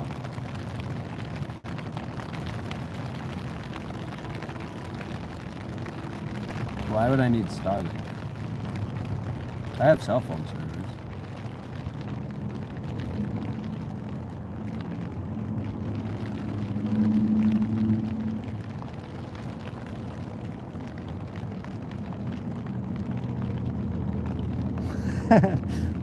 I mean, I had just mentioned that earlier about like Vegas and going there. I feel like that'd be a horrible place to be homeless in. Just the riffraff that exists. I mean, I'd go there if like I had a guaranteed spot to be able to stay and like start off from.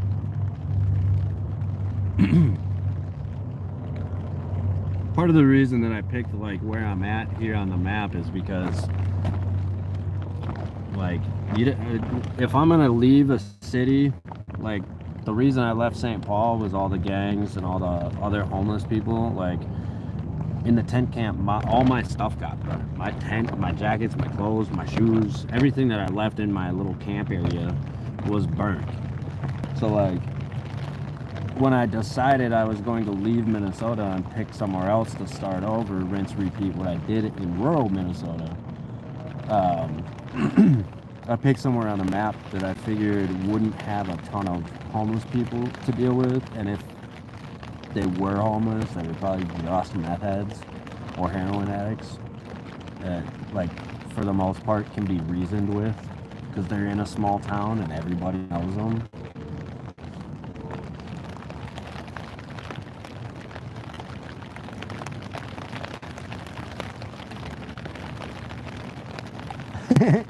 It's not even necessarily the go, like, bro. I went to the gas station the other day and spent my last couple dollars on some food because I left my other food here at the cart and it was gonna rain. Whatever. I walked out of the gas station with a couple like cans. The pop here is cheap in the cans. So I walk out with 2 cans in my hand. Well, my front pouch, I forgot I had like grabbed a little pint of milk. But because I only have 2 hands and whatnot, I had stuffed the milk in my front pouch pocket. I got halfway across the parking lot and I turned around and went back and paid for it. Everybody in there was like, we would have never known. And I was like, yeah, but I'm not that person.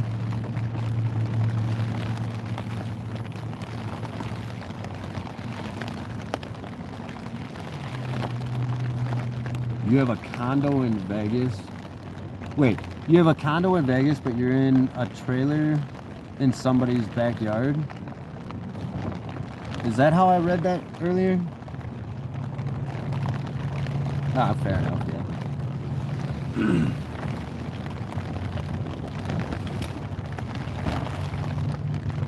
I mean, I'll go anywhere.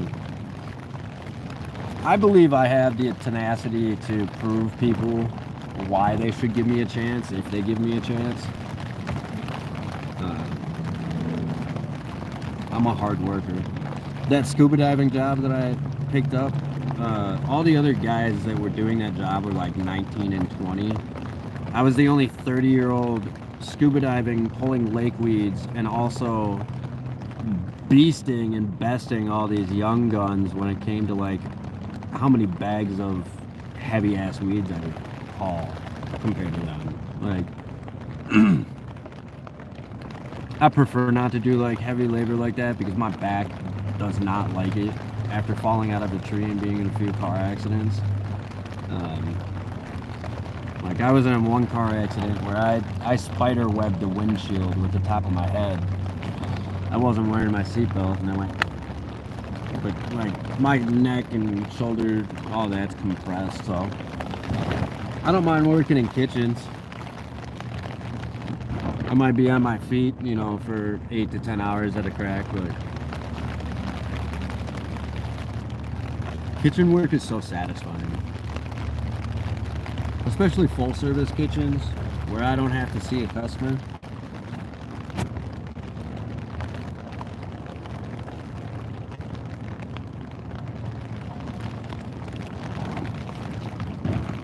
The only time I like seeing a customer is like on a food truck. Because on a food truck, I can talk to you however I want, really. Whereas, like, you know, Chick-fil-A has their my pleasure bullshit. On a food truck, I can be like, hey, fuck you, get over here and buy a taco. I used to do it all the time at the breweries that we would go to, because we would consistently go to the same breweries, and I would see people, and their friends would eat from our food truck, but they never would, so I'd get out of the truck with a couple of tacos and be like, alright, I got a problem with you. What? Why have you never had our tacos? I don't know. Well, here, have a couple tacos. I did that to one guy, and the next time we were at the brewery, he came up to the truck, and like he was wearing sunglasses and a hat on. He was trying to hide his face because he was real recognizable, but walks up to the food truck window and goes, "Sup, fucker?" I looked out the window, I was like, huh? Pulls down his glasses. I was like, oh, you're stupid.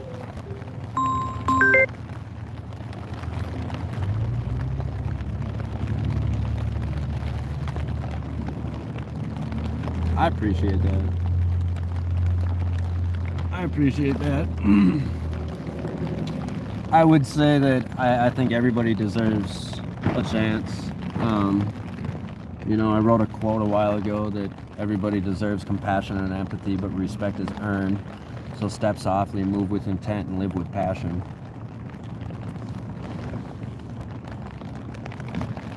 I might be sitting under a tarp right now, but I still live with passion. What I do with my whole heart.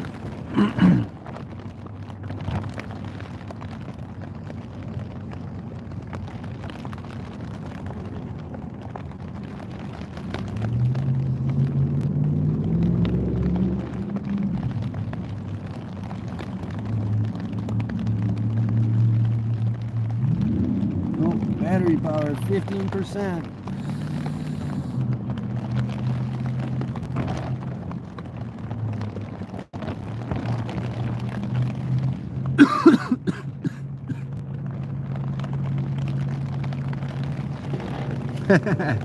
I watched Sean Gatz, dude.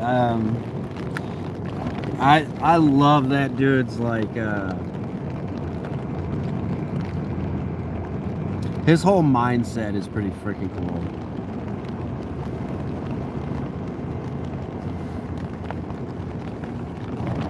Like, you can tell that he's definitely a person that has been humbled by life itself. And yeah, he's a better person than most of us, but by looking at him, people would judge him and write him off immediately.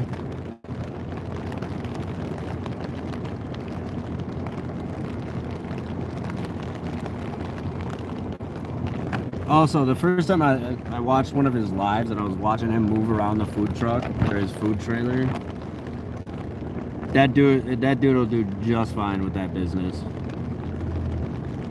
Maybe he's gonna have to travel a little bit further so he can get a little bit more like business, but right now he's just figuring out his baby steps. I love that people were on his like lives and commenting on his videos like, oh, you should come to the state and do food truck. Bro, no. You're not gonna drive your business across the country like that. Not unless you're gonna go to like another state's state fair and have a big like venue set up so that like all of your followers can come in and have your food. Then it would be worth it.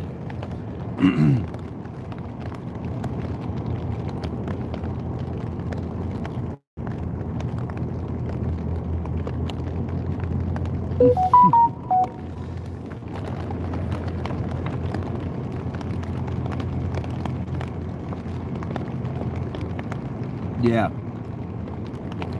Yeah. That's a good quote.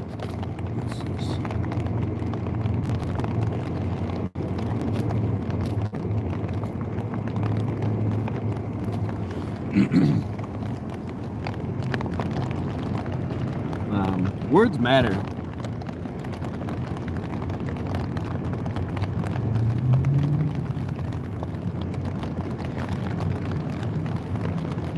I'd like to believe that from my shorts or, you know, just the time of watching me on live and the way that I see my situation and whatnot, that I've given other people hope too, if they feel like they're in a hopeless situation.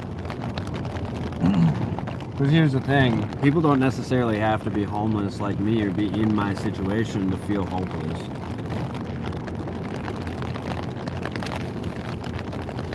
You could have everything around you and, you know,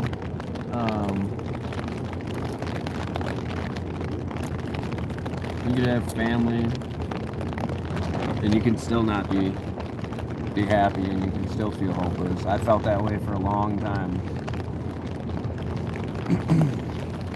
The only person in my family that I talked to was my mom. I have 3 step siblings that I don't talk to. I never really have. We didn't necessarily like really get along growing up. my dad was constantly working to pay child support because one of his kids had muscular dystrophy, or has muscular dystrophy. He's still alive.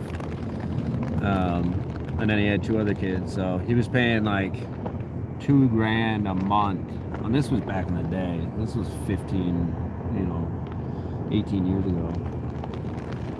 Yeah. But we never saw him. But like last time I saw him was at my uncle's funeral. I had a small conversation with it. Found out that my sister got married since the last time I seen her.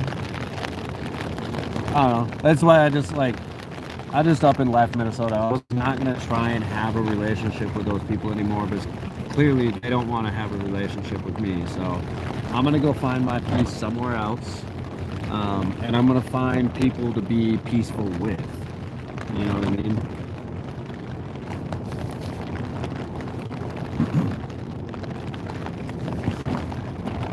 What I've gone through and what I've experienced has made me who I am. And I don't know, I think I'm a pretty decent guy. I've done some shitty things in my life. You know, especially while being an alcoholic. I've said a lot of shit to people. But I own that. Yeah, I probably gotta get off here and plug my own phone in here. Well, I have a battery break. I can plug it in right now, but it'll drain the battery too fast. I'm gonna work on that $250, dude, because I'm kind of interested in this tent idea that you got.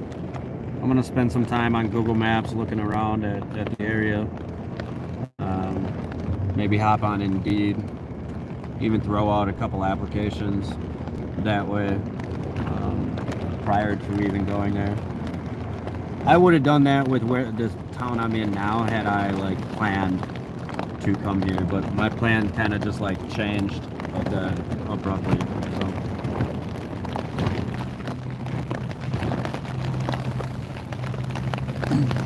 $250 is I mean, that's roughly what it would cost like me to like get on a bus too, so that ain't bad. If I could get on a bus with my dog, because Greyhound, even though they're a hound dog, they don't allow dogs on their buses.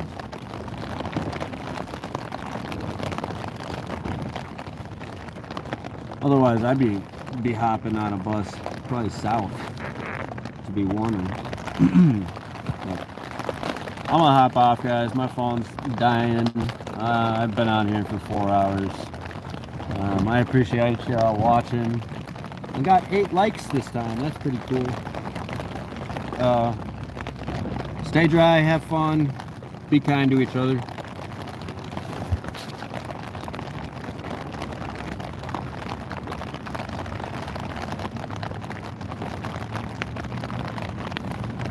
I truly do believe that, Twisted. Like that's why I try to keep the mentality and the positivity that I have. Like, yeah, my situation currently sitting under a tarp is not cool. It's not really fun that I've been sitting here for 4 hours, you know. But it's just part of being homeless, and I can either sit here and be pissed off, or I can just accept it and take this time to reflect on life, have conversations with people on the internet that want to learn about homeless people and why homeless people do certain things, and how certain laws and societal rules and other things like that affect homelessness or homeless people's mindsets. You know, it's not easy. I'm lucky to have what I have. You know, there are other homeless people out there that probably don't have a tarp right now, that are trying to stand under and loiter next to a business while also worrying about whether or not that business is gonna call the cops on them. So I'm good. The business owner doesn't have a problem with me sitting where I'm sitting right now. I'm not bothering anybody, and yeah.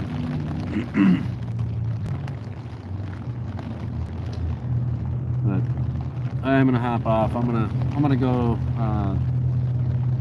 take in some enjoyment. Maybe watch a little of that Jake Paul Tyson Fury fight, or not Tyson Fury fight, Mike Tyson fight. I haven't watched more than a minute of the fight, but I just want to see what how Mike was moving around the ring. From being an old guy that's got some brain damage. Peace out, guys. Have a good